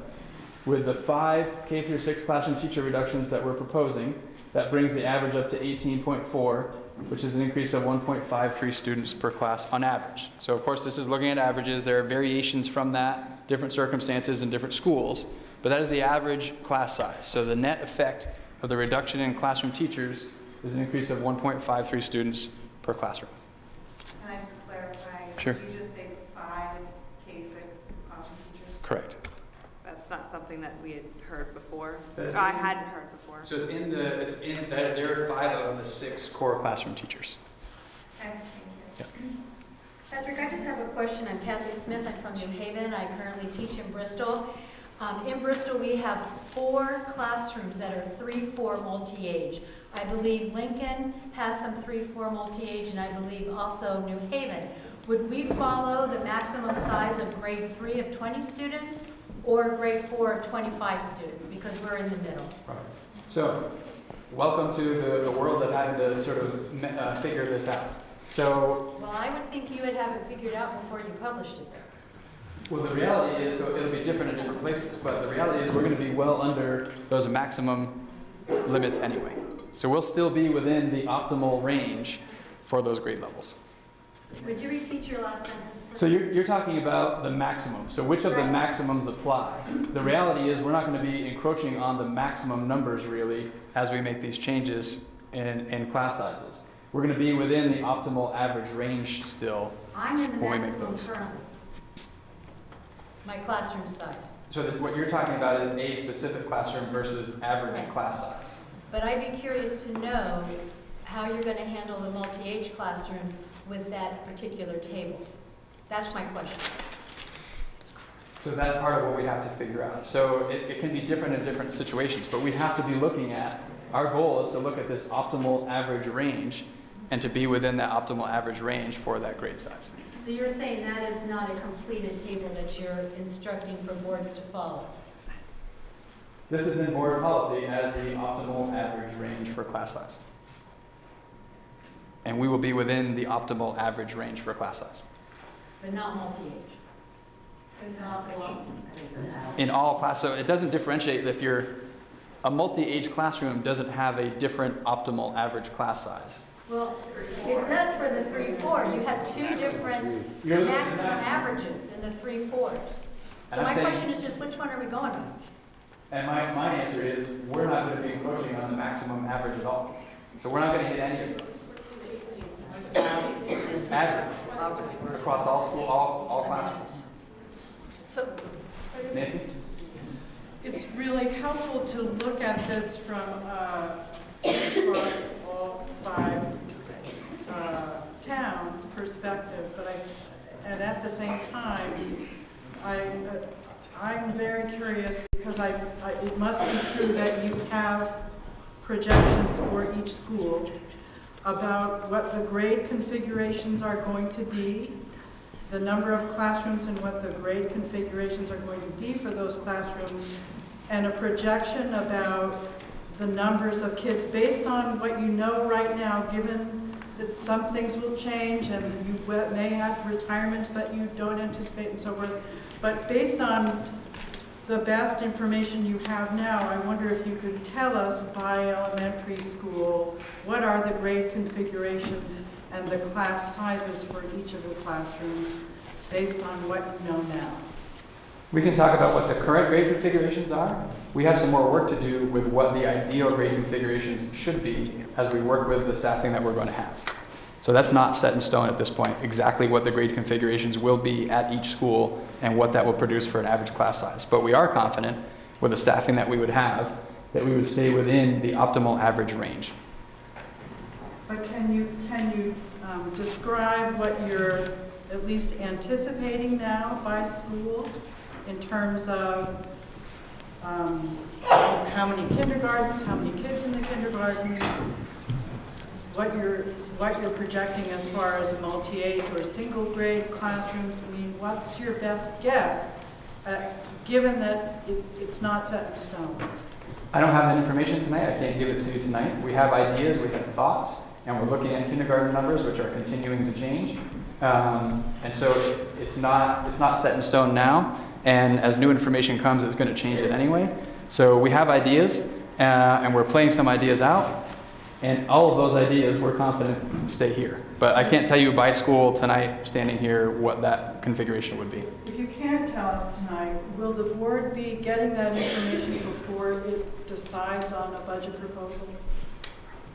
If that's something that the board is interested in getting, we'd be able to put that together. Whether that's what the board's going to want, I don't know. Is the board going to want that?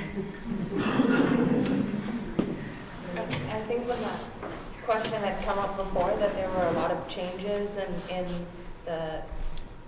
with teachers, so that it was hard to know even before August exactly what that was going to look like and who was going to be where and when. And so my thinking was that that wasn't something that we would be able to know right now. Is that's Yeah, I mean, I think that's the fair assessment. We don't. conversation we had about that? It can change quite a lot between now and when next school year starts, and we'll have to adapt to the change. We have ideas now, but for example, there are a few different grade configurations that could work in a school that stays within this average range. What the best grade configuration for that school is something we have to talk through more and figure out where we want to land with that. Sure, but speaking as a board member from Starksboro, and I've been on that board for a while, this is information that our board generally has received before we finalize the budget proposal. And when we receive the information, it's information that we understand could shift and change, but it gives us an idea of what the class sizes and grade configurations might look like given the staffing that we're about to propose to fund.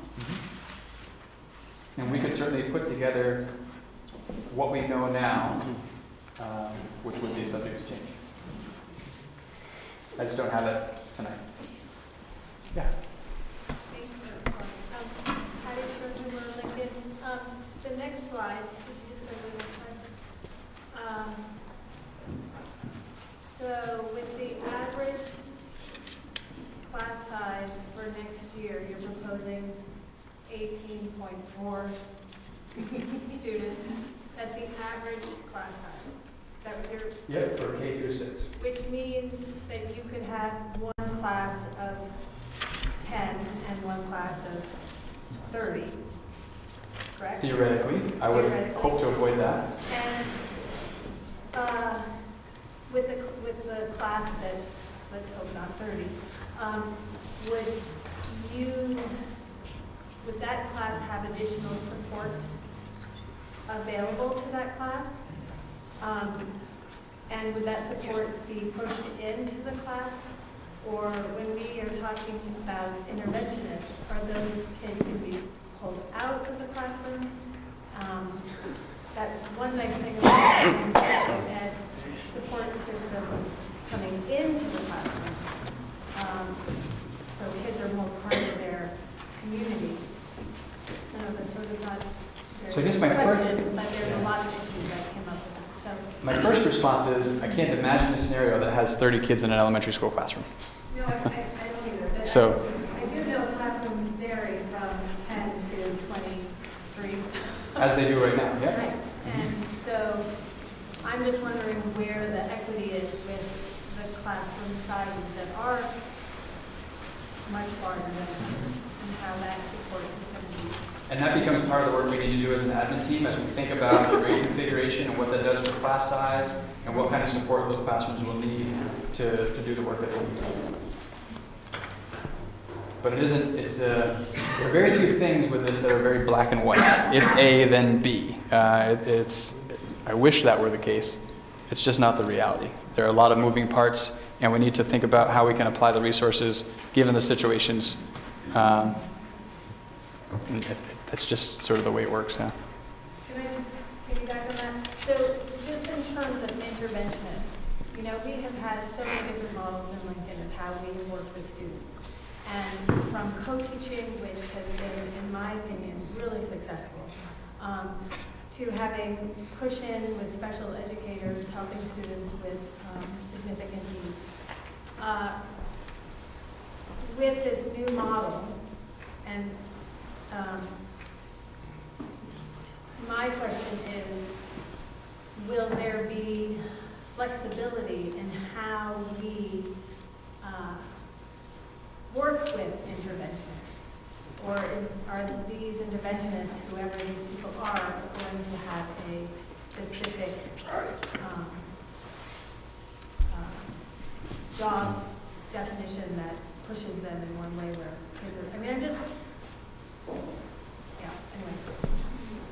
That's a detail we have to figure out, you know. So what are we tight on and what can we be flexible on is part of the conversation that still has to come.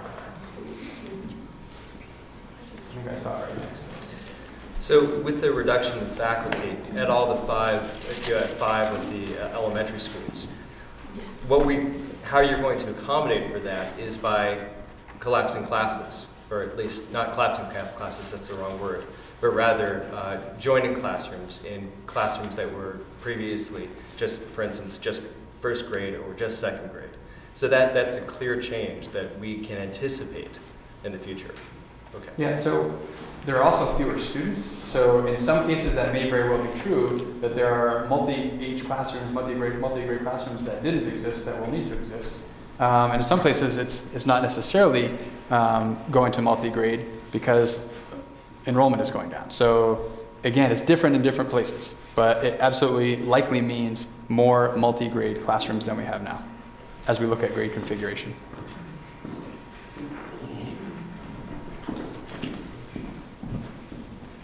I just want to clarify, I think it's true that the budget proposal that you're outlining tonight has not been finalized, and that this board is going to meet 2 more times, and in that there's another meeting after tonight, and then there's another final meeting, I think on January 23rd, where the board will be making a decision about the final budget that will be proposed to the communities. Is that right? That's correct. So the purpose of tonight is for the board to hear community input, and there's a survey that we'll talk about at the end that we would love for everyone to complete. And then the purpose of the added board meeting on January 17th is for the board to have had time between now and then to take information from the survey and have that be a part of the conversation for the second time they're seeing the budget and talking that through. And then consider what direction they want to give to me in presenting a final budget on January 23rd. I'd like to say thank you to this format where there's been a give and a take and a conversation. I think the engagement around that has been so much more open and profoundly back and forth rather than more one side and then another. There's more across this thing that sometimes happens. So I'm grateful. All right. More numbers. There was a slide, Patty Heatherly Bristol, there was a slide that I saw before about 150 students, high school. An English teacher is going to have a maximum of 100 students per year. And teachers who teach other subjects would have 150 students per year. So, is that what that slide means? So this is not 100 on an average per class. So we'll clarify that just to make sure. This is sort of a maximum student load, maximum average load for English teachers being 150 students for other subjects? As a maximum, according to what's in board policy. According to what's in board policy. So that's not a change. That's not a change. This has been in place for some time. Okay, well. Contractually, it's 120 though, so. Right, so the contract is sometimes different than what the maximum is. I understand that. And the reasoning for those numbers, is there some research behind those numbers? I have to go back and look, but I believe these were also part of the model policy created by the Vermont School Boards Association, which I can only assume is based on research. But I'd have to go back and see. Teachers who have class clothes, no, I'm serious. I don't know. I'm very serious because there's, yeah. The contractual requirement is different. Tom just mentioned 120 is what the contract says right now is the maximum. But this is what board policy says. So we're operating under, certainly under the 150. How many classes are they teaching that goes into that? I don't think that's a large number. I think that'd be what it's, I mean, there's got to be X periods in a day and in a week, and you divide that by 150, and you don't end up with a class that's very large. So I think, I can't see what the problem is with 100 or 150 there.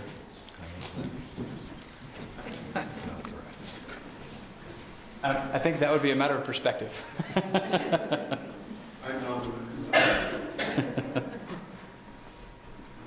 All right, let's get some more numbers and then we'll take some more questions. So this is sort of looking at the overall ratio. There's a lot of conversation at the state level about, or at least there was, it's kind of died off a little bit now, but I suspect it'll pick up again, about total employees to students and that ratio.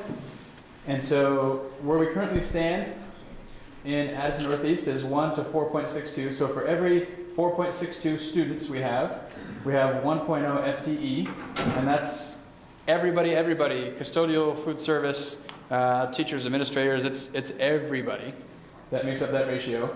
And with the changes we're proposing, it would go from 1 to 4.62 to 1 to 4.87, or an increase of 0.25 students per employee. So enrollment is something that also comes up in conversation, and I think somebody brought it up earlier, like what's happening with enrollment. Go back one slide. I could just ask a question. Oops, sorry.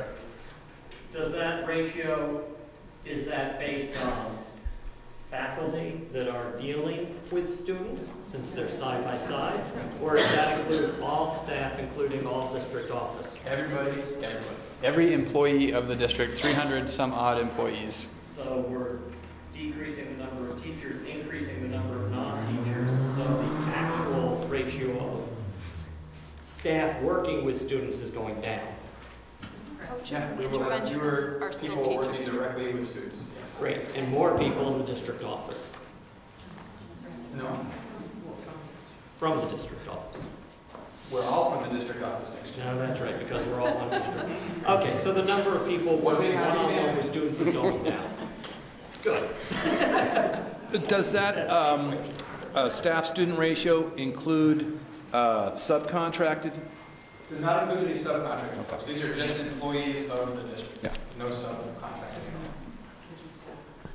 Is it possible to see that number broken out by what are the ratios of student to administrator, what are the ratio of student to teacher, what are the ratio of teacher to support person? I think It's that would be possible. much more meaningful information in the future Anything's possible. I don't have it for you tonight, for the next meeting. but if that's it, I mean, I have to sort of take some direction from the board. It would be difficult, as you can imagine. There are 100 of us in here now. It would be difficult to get 100 different perspectives on the same information to satisfy everyone. I just wanted to comment that the Agency of Education has published numbers for all the schools in the state. It, of course, wouldn't be looking at proposed for next year, but you could look at kind of historical information. You can Google it or go on their website. They have spreadsheets. And they do break it down by student to teacher and administrator to student to administrator. Allison? And so you don't have to go to the Agency of Education's website.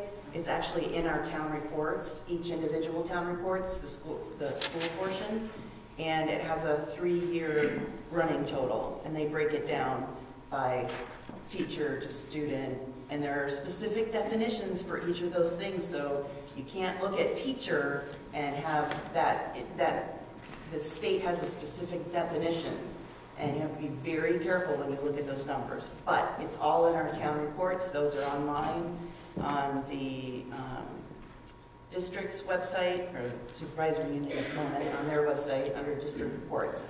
And you can see all of that information.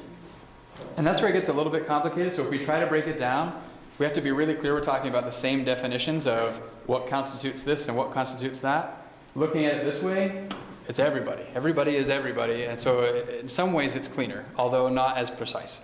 Well, I like what you just said, and since there is a defined way it's in each of our books, I guess what my desire would be is, what is the proposed for next year? You can just add one more column. Show us the last 3 years and show us fiscal year 19. This is the change.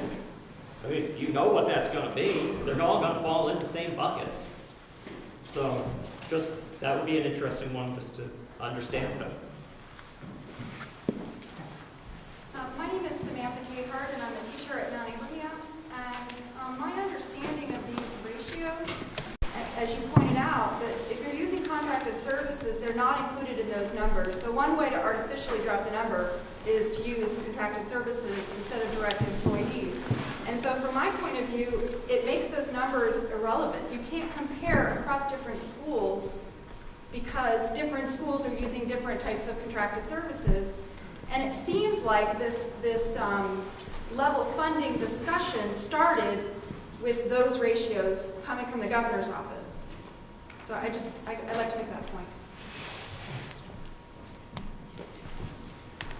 So I see that people are starting to leave, and that's fine. I understand we're getting to our end time. But before you go out the door, if you would stop in the back and fill out the little exit survey that would provide us with some information, that would be great. It's right there on the back table. There's a hard copy, and then if you don't want to sit here and fill it out with a pencil, you can take a little slip which has an electronic SurveyMonkey link to it. And we're going to be putting all the hard copies into the SurveyMonkey link. So that'll save on some resources if you actually take the SurveyMonkey link and do it. But make sure to fill it out, please. Allison, I just want to ask you, with that breakdown, does it talk about custodial staff that doesn't work directly with students? Those are in those numbers. Administrative staff, office staff, everybody that is in the school are in those numbers. Do the town reports reflect that? The town report I don't think it was custodial staff, kitchen staff, okay, so and we're other not, things. we're not getting the same and IT staff and that kind of thing. And I'll also mention the Agency of Education has different definitions for the same word. So, but that 4.62, is that what that ratio is? So 4.62 versus 4.87, that's every person hired by the district. And that's using who we have right now. Right now. So anything you see on the state website or something probably does not reflect who we have right now. I came back to this slide because we're talking a lot about ratios, and as resources, Education Quality Standards speaks to some ratios that they set as targets. The Pikus and Odin report talked about some ratios. District management, less about ratios, but to some extent about how staff are utilized. So as we looked at the staffing changes, these were resources that were really important in helping us figure out how, giving us a sense of reason. Are we reasonable in some of the changes we're thinking about making? And for every one of these, ratios that you can look to in here, we're either at the suggested ratio or still above the suggested ratio for staffing, with the exception being in administrator positions. That's the one place where we were pretty much either right at or understaffed in terms of what these were recommending. And despite that, we're still looking at making reductions there. So the reductions that are proposed are factoring in the recommended ratios, and we're still well above recommended ratios. All right. Back to the numbers. So I think that's where we left off. So this gives you a little bit of a snapshot of looking back a little ways and looking ahead a little ways. I would just sort of offer that as you get further along this way, they become less and less reliable because it's kind of a hard thing to really pin down. But you can see from a couple of years ago, with total enrollment of 1,460, so where we're projecting for next year, a drop of about 60 students enrolled, which will continue to go down a little bit over the next couple of years before rebounding a bit. when we have one small class that will graduate, which will hopefully be replaced by a larger kindergarten class. So where we are proposed for next year, dipping, rebounding back to pretty much where we are proposed for next year in terms of that total enrollment looking ahead. So I felt compelled to put this in here because it's a question I've been asked before, and it's a question that's probably on the minds of a lot of folks, is given all of this work to find the savings, should we put off renovating Mount 8? And my response to that is no, I don't think that's the approach to take. And some of the reasons why I think that is that building upgrades have often taken a back seat when budgets have gotten difficult. And in particular, our high school building is at a point where it can't withstand putting off repairs any longer.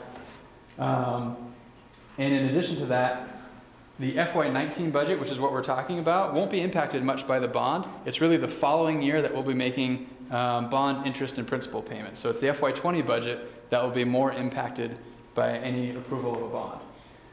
And then you run the risk of not renovating. So there's been a lot of conversation about why we should or shouldn't, but really there's a risk in not renovating. And I think you don't have to look too far over the mountain to a school that had mold and had to close its doors for I don't know how long and have its kids educated somewhere until it got fixed. So I would hope that wouldn't happen, but given water issues we've had and experienced in places at the high school, it's a risk I think we shouldn't be taking any longer. And the impact on teachers and students, if that high school couldn't continue to operate, is more significant than anything we're talking about right now. So taking care of the facility needs is really important. Two things. One, isn't the forgiveness on the tax rate or whatever going down 2 cents in the second year from the 8 to 6? Yes. So that'll be an increase in our taxes. And I noticed that in the reductions, you've got $300,000 in maintenance and so forth. That's why we're voting on that, because over the years, they haven't maintained the school. And I may be wrong, but as I understood, the problem with the gym floor was roof drains. That's maintenance, and there's no reason for that. And so I just was a little disappointed to see $300,000 in your cuts. I'm in favor of renovations to what level, but anyway, I just think it's too bad when renovations, they've been put off for too long. And I can talk a little bit more about the $300,000. So to build FY18, many elementary schools, and I think even the high school, added a fairly sizable amount of money to do some specific projects, duct cleaning being one consistent one in most of the schools, which is tens of thousands of dollars potentially in each school. And so that $330,000 is kind of bringing those increases back down to what they had been prior to that inflation to get those projects done. So it's not taking from what was sort of bare bones maintenance and cutting from there. It's going back down to what we had been operating at. So it's a little less scary than what it looked like there. But still not even beginning to address the fact that we put off things like duct cleaning for how long? Hi, thanks, Patrick. My name is Sandy Lee. I'm currently on the Mount A Union High School Board, so I'm not officially part of the budget process based on our terms end come the end of this fiscal year. I wanted to first appreciate the task of the Consolidated Board. They've stepped up, and they have a lot of work they have to do as a transition time. And so I'm just going to raise some concerns. It's sort of interesting being on this side of not being on the board and getting information, and then knowing what it's like to be on the other side when you actually can get and can access more information. So some of the concerns I would have is that you're dealing with 5 elementary schools and a high school. And I realize this is all consolidated together, and it was interesting listening to various questions such as, how does this affect certain classrooms in one-on-one? And I'm thinking, oh, 6th grade down to kindergarten needs. And then I hear about the, how in the past we had a behavior interventionist. And it's true, that was a couple years ago at the high school, and we eliminated that position with a lot of objection as part of the budget, but that had nothing to do with your administration, Patrick. And that had to do with other needs that you see at the high school level that is different than what you see at the elementary school level. So the challenge I see is for the board, this is maybe the second meeting they have really We're here to hear the community input. You had a meeting to get a lot of the numbers and information. I think the challenge will be to really see and get the information on how it's affecting all the individual schools and how different that actually can be in terms of how is that going to impact the high school. Very sort of different situation.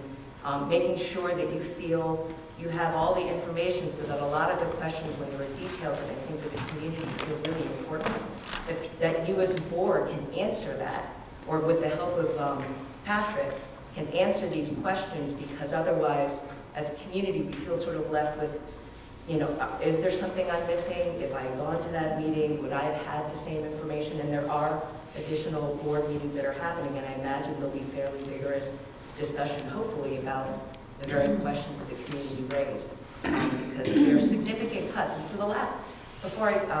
the other piece I wanted to hit on, Patrick, is the idea of the instructional support model. It sounds very promising, and as the superintendent, I'm very much in support of our policy governance process, which is that as our superintendent, you know, he is our leader and guides us in the direction so that we can meet the ends for our students. And I'm not an educator. I'm a board member, but I have to trust, and I do, that Patrick has done the work he needs to do. But as a board member, I also need to hear in my head and sort out, I see the pros of that process, but what are the cons when we lose the, I may have been number wrong, but I think it was 9 point something special ed assistants. What does that really mean, and what are the cons, and how are we really balancing the gains with the losses? Obviously, from the state, you know, at the governor's level, they've put this terrible constraint on our budget, and we're all feeling it over the state of Vermont. And the question is, what can we do as a community? What are we willing to pay to say, we want to follow that model that you're suggesting, because we want to move forward and be continually improving our ends. But what are we doing to bridge the actual needs of our students when we all of a sudden don't have 1 or 2 or 3 student, you know, I mean, special assistant aides in the elementary school. And that to me seems incredibly significant. And you're going to have a gap between an instructional coach and the loss of the assistants. And how are we bridging that really? Because, you know, we don't want to lose children in the cracks. And so those are the kind of answers that I'm hoping as a community we will hear as we have these really important meetings. Because we're in a tough time. You know, it's really hard to match the numbers with the needs, and everyone would love both. We'd love to have a lot more money and do this instructional model and have our student assistant aides and special assistant aides and have it all. But, you know, we have to make some really tough choices, so I do appreciate that's a really hard thing to do. I really like the point about the details, and that's something I've thought a lot about. So knowing people want a lot of details, including myself, like I would love to have all the details now. That would just make things so much. Whether we like or don't like what the details would be, there's an aspect of comfort knowing what the details are. The reality is to have all of the details worked out for all of this by January 23rd when this board adopts a budget, the only way that happens is if I say what all the details are with no conversation with anybody. I'd much rather engage in conversation with the folks and think through what's the best way to do this to figure out those details once we know we have a budget and a staffing level to work with.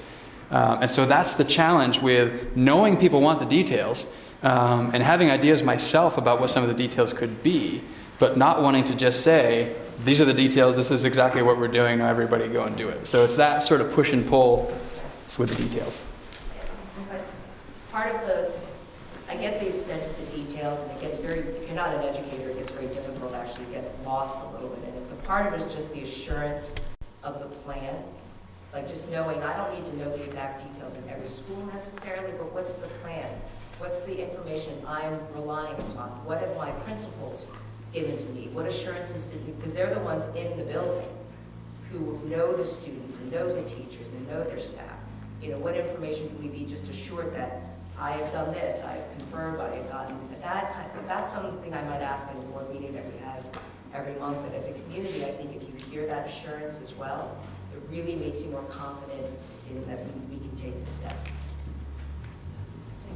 I'd like to echo what Sandy said about the bridge between what we have now and this new program, this new system, which you've talked about, doesn't see anything in the first year, doesn't see anything in the second year, doesn't see anything in the third year, maybe the 5th year we're seeing. That's somebody's entire middle school to high school career. That's a kid's time from middle school to high school. So the bridge has to be there from this system. The bridge has got to be there. So when you pull these 16 people out, you have to figure out a way to support those kids until your new system is fully developed and is showing results. Otherwise, you've got a kid who's lost their entire high school career or their entire elementary career. Hi, I'm Barbie Collette. I'm a resident of Moncton. I have 2 kids at Mount Abe, and I'm a special educator in another district. And I was listening to Cindy ask about the pros and cons of the coaching model, and I thought I could speak to that a little bit. So I was in the district where Patrick was talking about. We did an intensive consulting coaching model around math. And what I noticed as a teacher was that that kids started to benefit right away. First of all, just because there's a lot of rich instruction that you can put right out there. You don't see it reflected in assessment maybe right away, but I would think that one benefit to a unified district is that I teach at a middle school, and when kids come to the middle school, they've all had teachers who have the same expertise because it was provided through a program of shared instruction to the teacher. So then everybody's on a level playing field. Everyone's had a similar math experience in this case, and they're ready to go. And I'm a special educator, and that included all students. It really did. So I would say from that aspect, it's really positive. I would say what's unfortunate is that these staffing cuts that we're talking about in Addison Northeast, it sort of feels like here they are anyway. These were handed to us by the state. This is an unfunded, here you go, and we're stuck with it.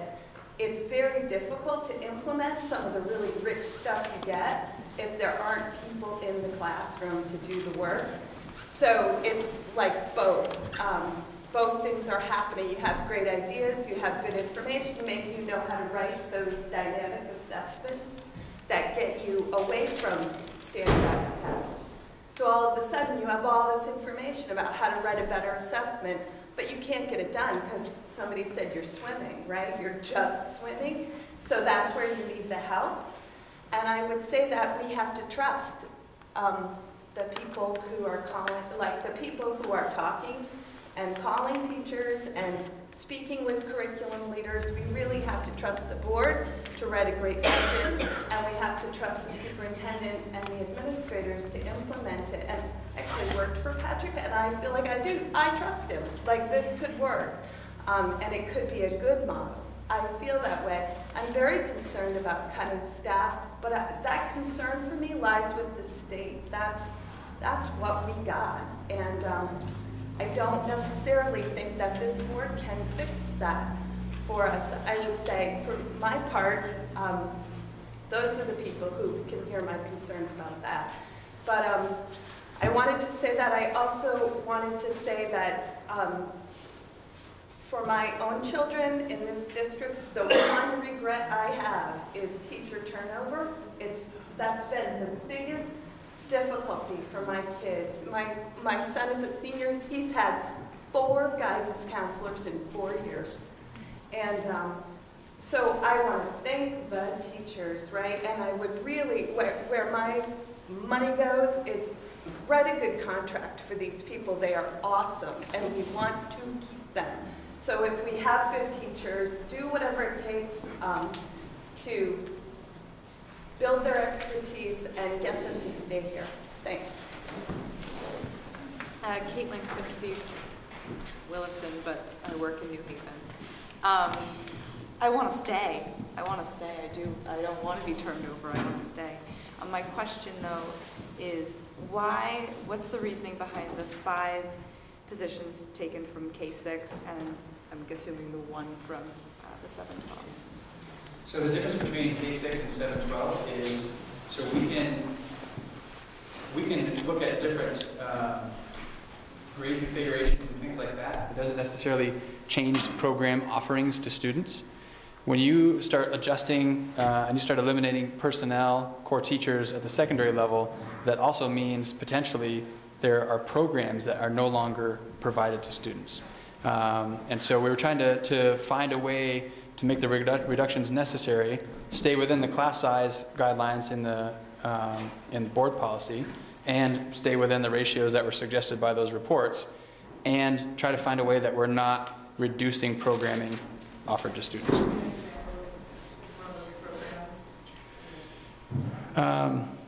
I mean, fewer English teachers at the high school would mean fewer course offerings. So if you reduce too much in the English department in the high school, can you have AP English? You have to have a certain number of people to offer the breadth of programming that we're looking to offer students. Whereas at the elementary level, your class size may go up, but kids are still going to get the subjects. I'm a little concerned as a skeptic about our consolidation on certain levels. I'm a little concerned that the board is missing, what, 4 or 5 people? A third of the board is not here. I think it might be good to consider alternates, a way to make sure that if this is the one and only board that we have in this district, it's representing a lot of people and a lot of students, that we try to keep that board full. And if people aren't here, get other people to be here. And I know that the state has, in our negotiations last year, the state sort of threw us a lot of curveballs. And I think you've done an admirable job of making a case for doing the best that we can do given the limits that they're putting on us. I would just say that perhaps next year or in the future, let's not be let's not kowtow to what the state is trying to put over on us. I think we get a lot of bad stuff coming down from the state, and we don't necessarily need to follow what they put down. One other thing is on Saturday, I just wanted to mention there's a bunch of us that are organizing. Some of us are here. We're going to have a meeting at Bristol Elementary School starting at 8:30 to discuss Mount A, the middle and high school, and how it fits in to a broader conversation about our resources, our students, how we can do the best we possibly can for them and for our future. So if you're interested in that broad topic, please join us on Saturday. Somebody here might want to add more, I don't know. But thank you.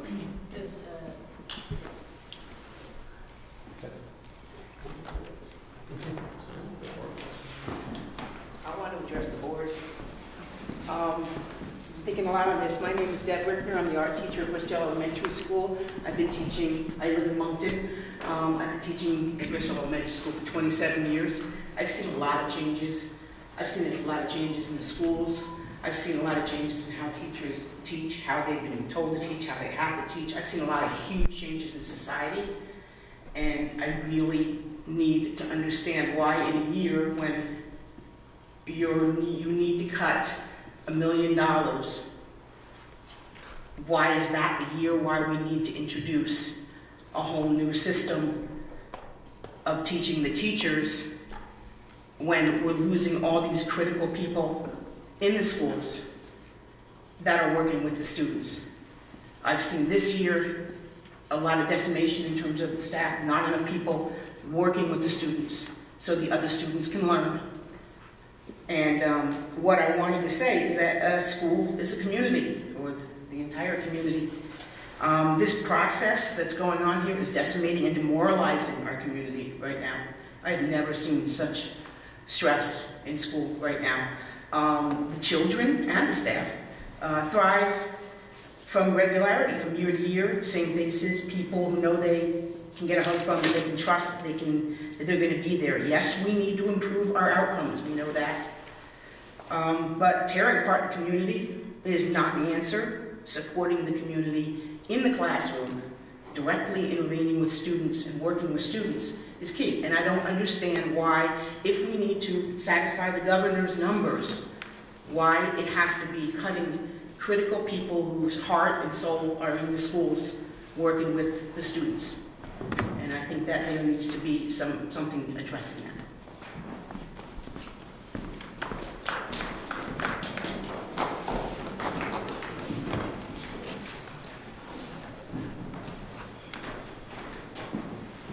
So, a few more numbers. So this is sort of a breakdown of the expenditures. So this is that total expenditures line.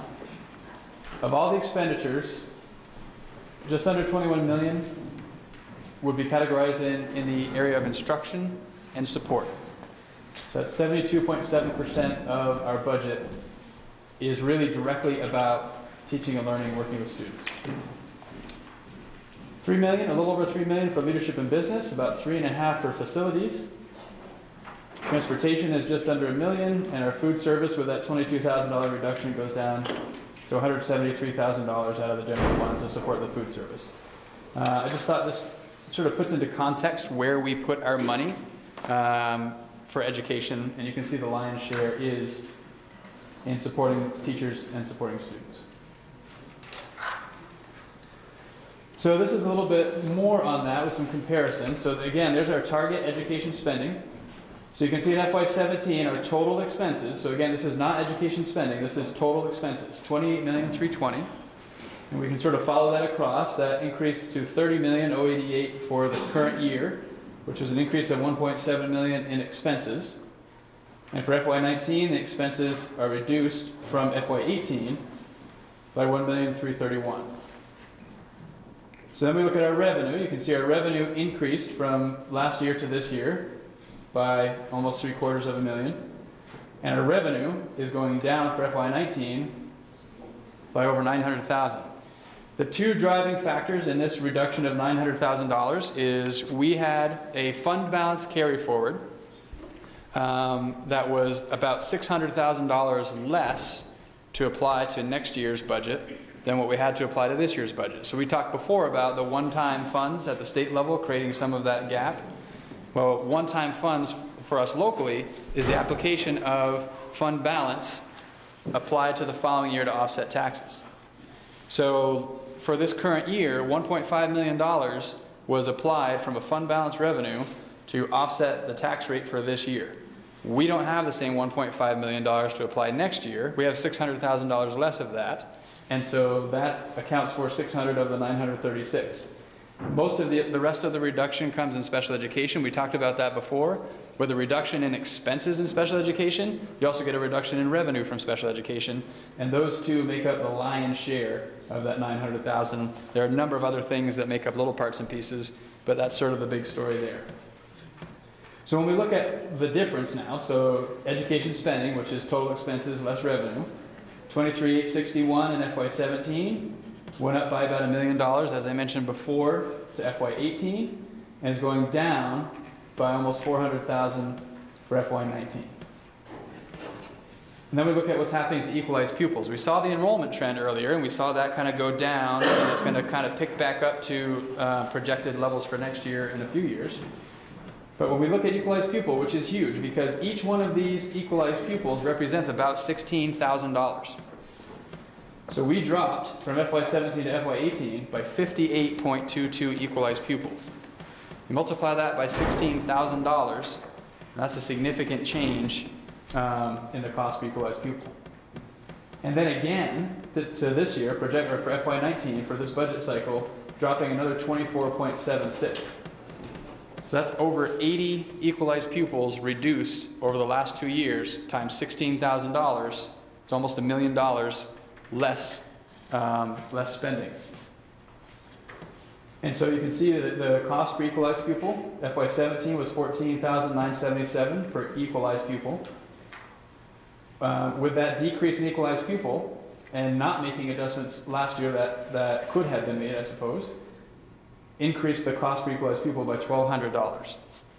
And so the direction from the board to me as a target was keep FY19 equalized pupil spending the same as FY18.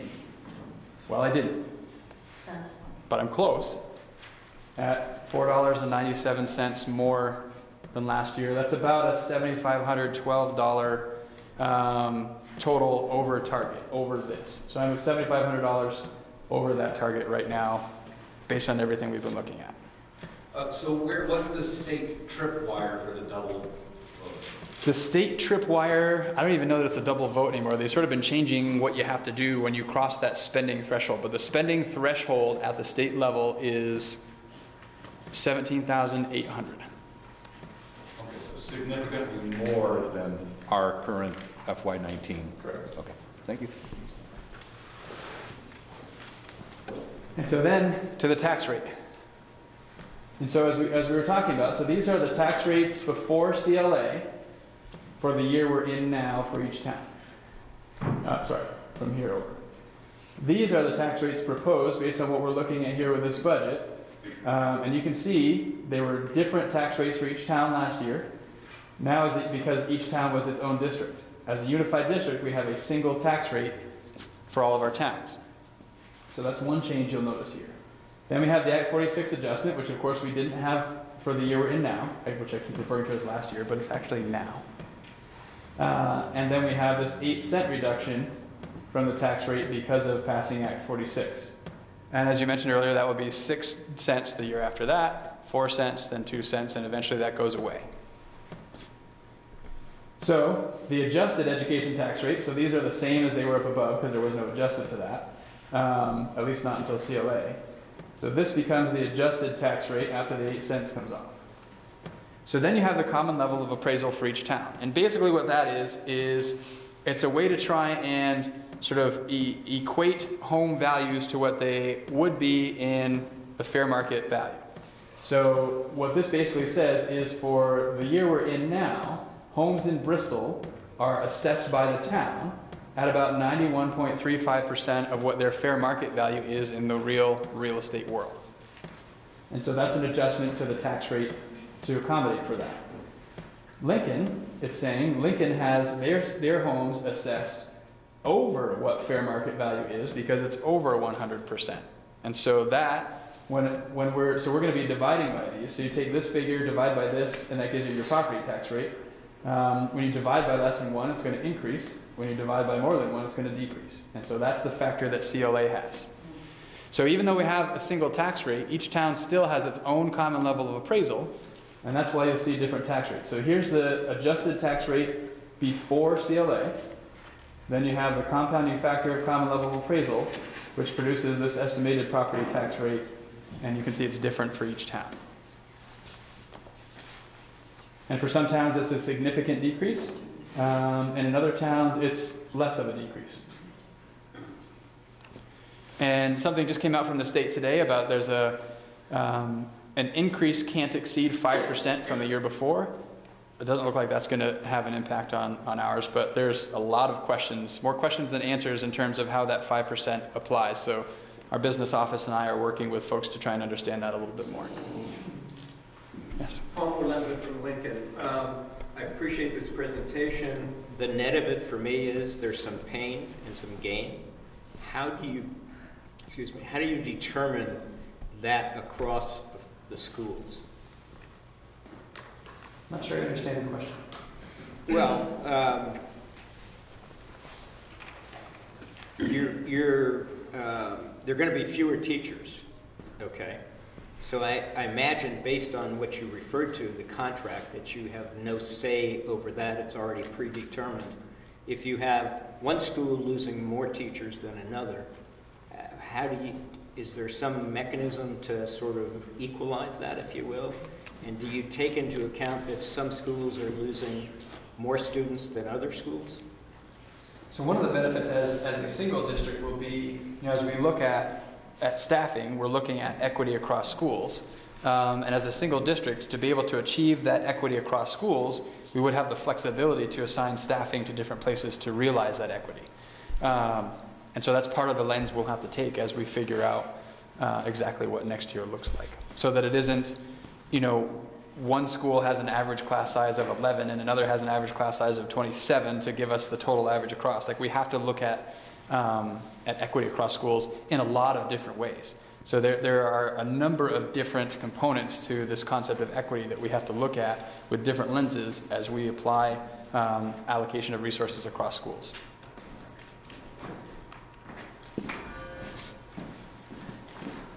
That's the last slide.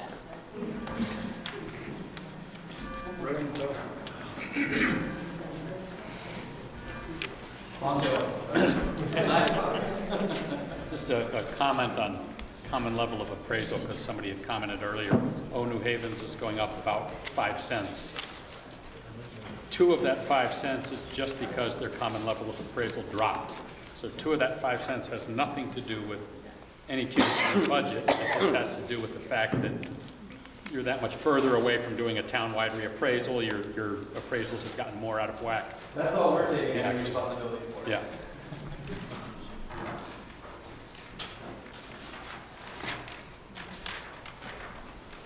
So obviously there's a ton to digest. Sort of my statement has been, it's complicated. This is really messy stuff. It's really complicated.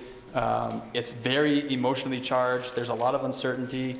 But I think this kind of conversation, which will be an ongoing conversation, is the only way that we can work through this. So I certainly thank you for being here and engaging in the conversation. They're great questions. I know I don't have answers to some. I don't have all the details.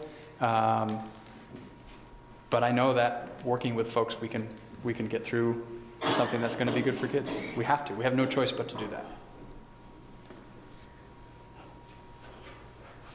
Okay.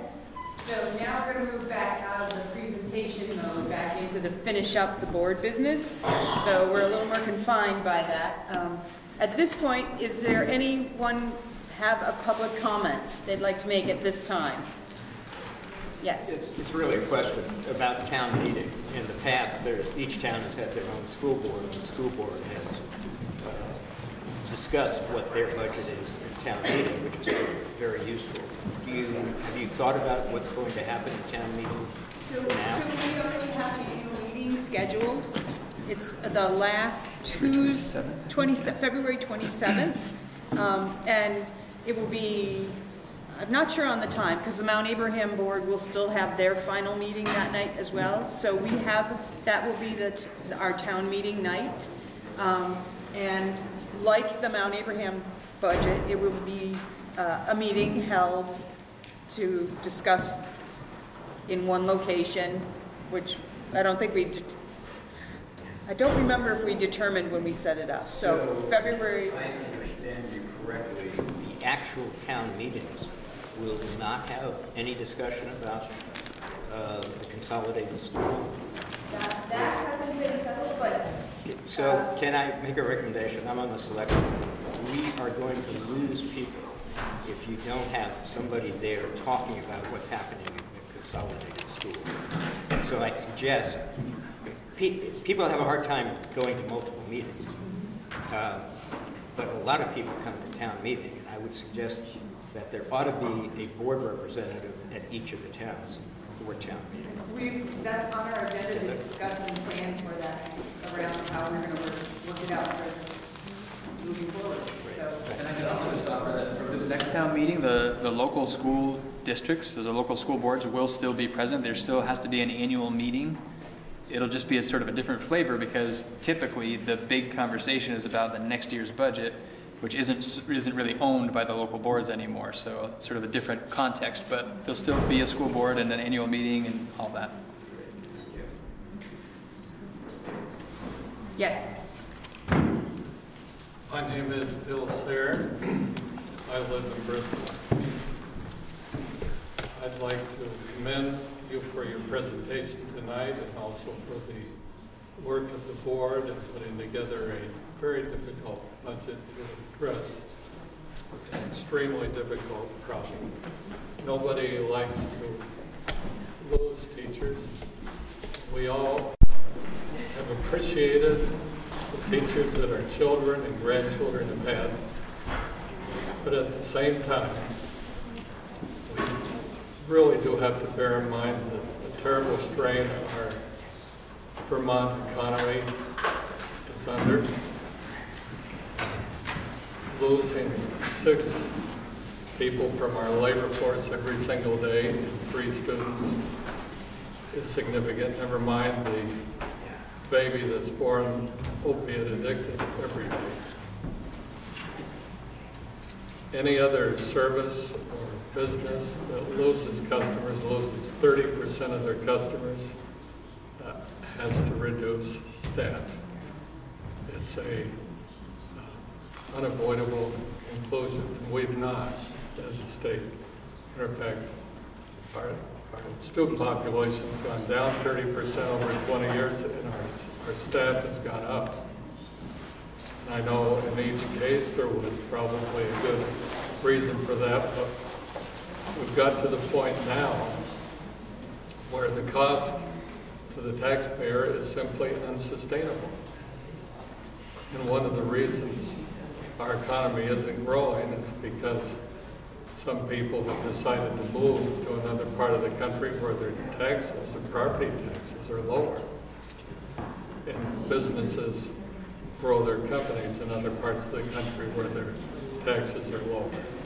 So if we want to start reversing the trends that are underway and that are affecting us adversely, we have to adjust our spending to match the revenue that we can sustain. So I thank the board for their good work. I recognize this is a hard choice for everybody in this room, but it's one that we have to make. Thank you.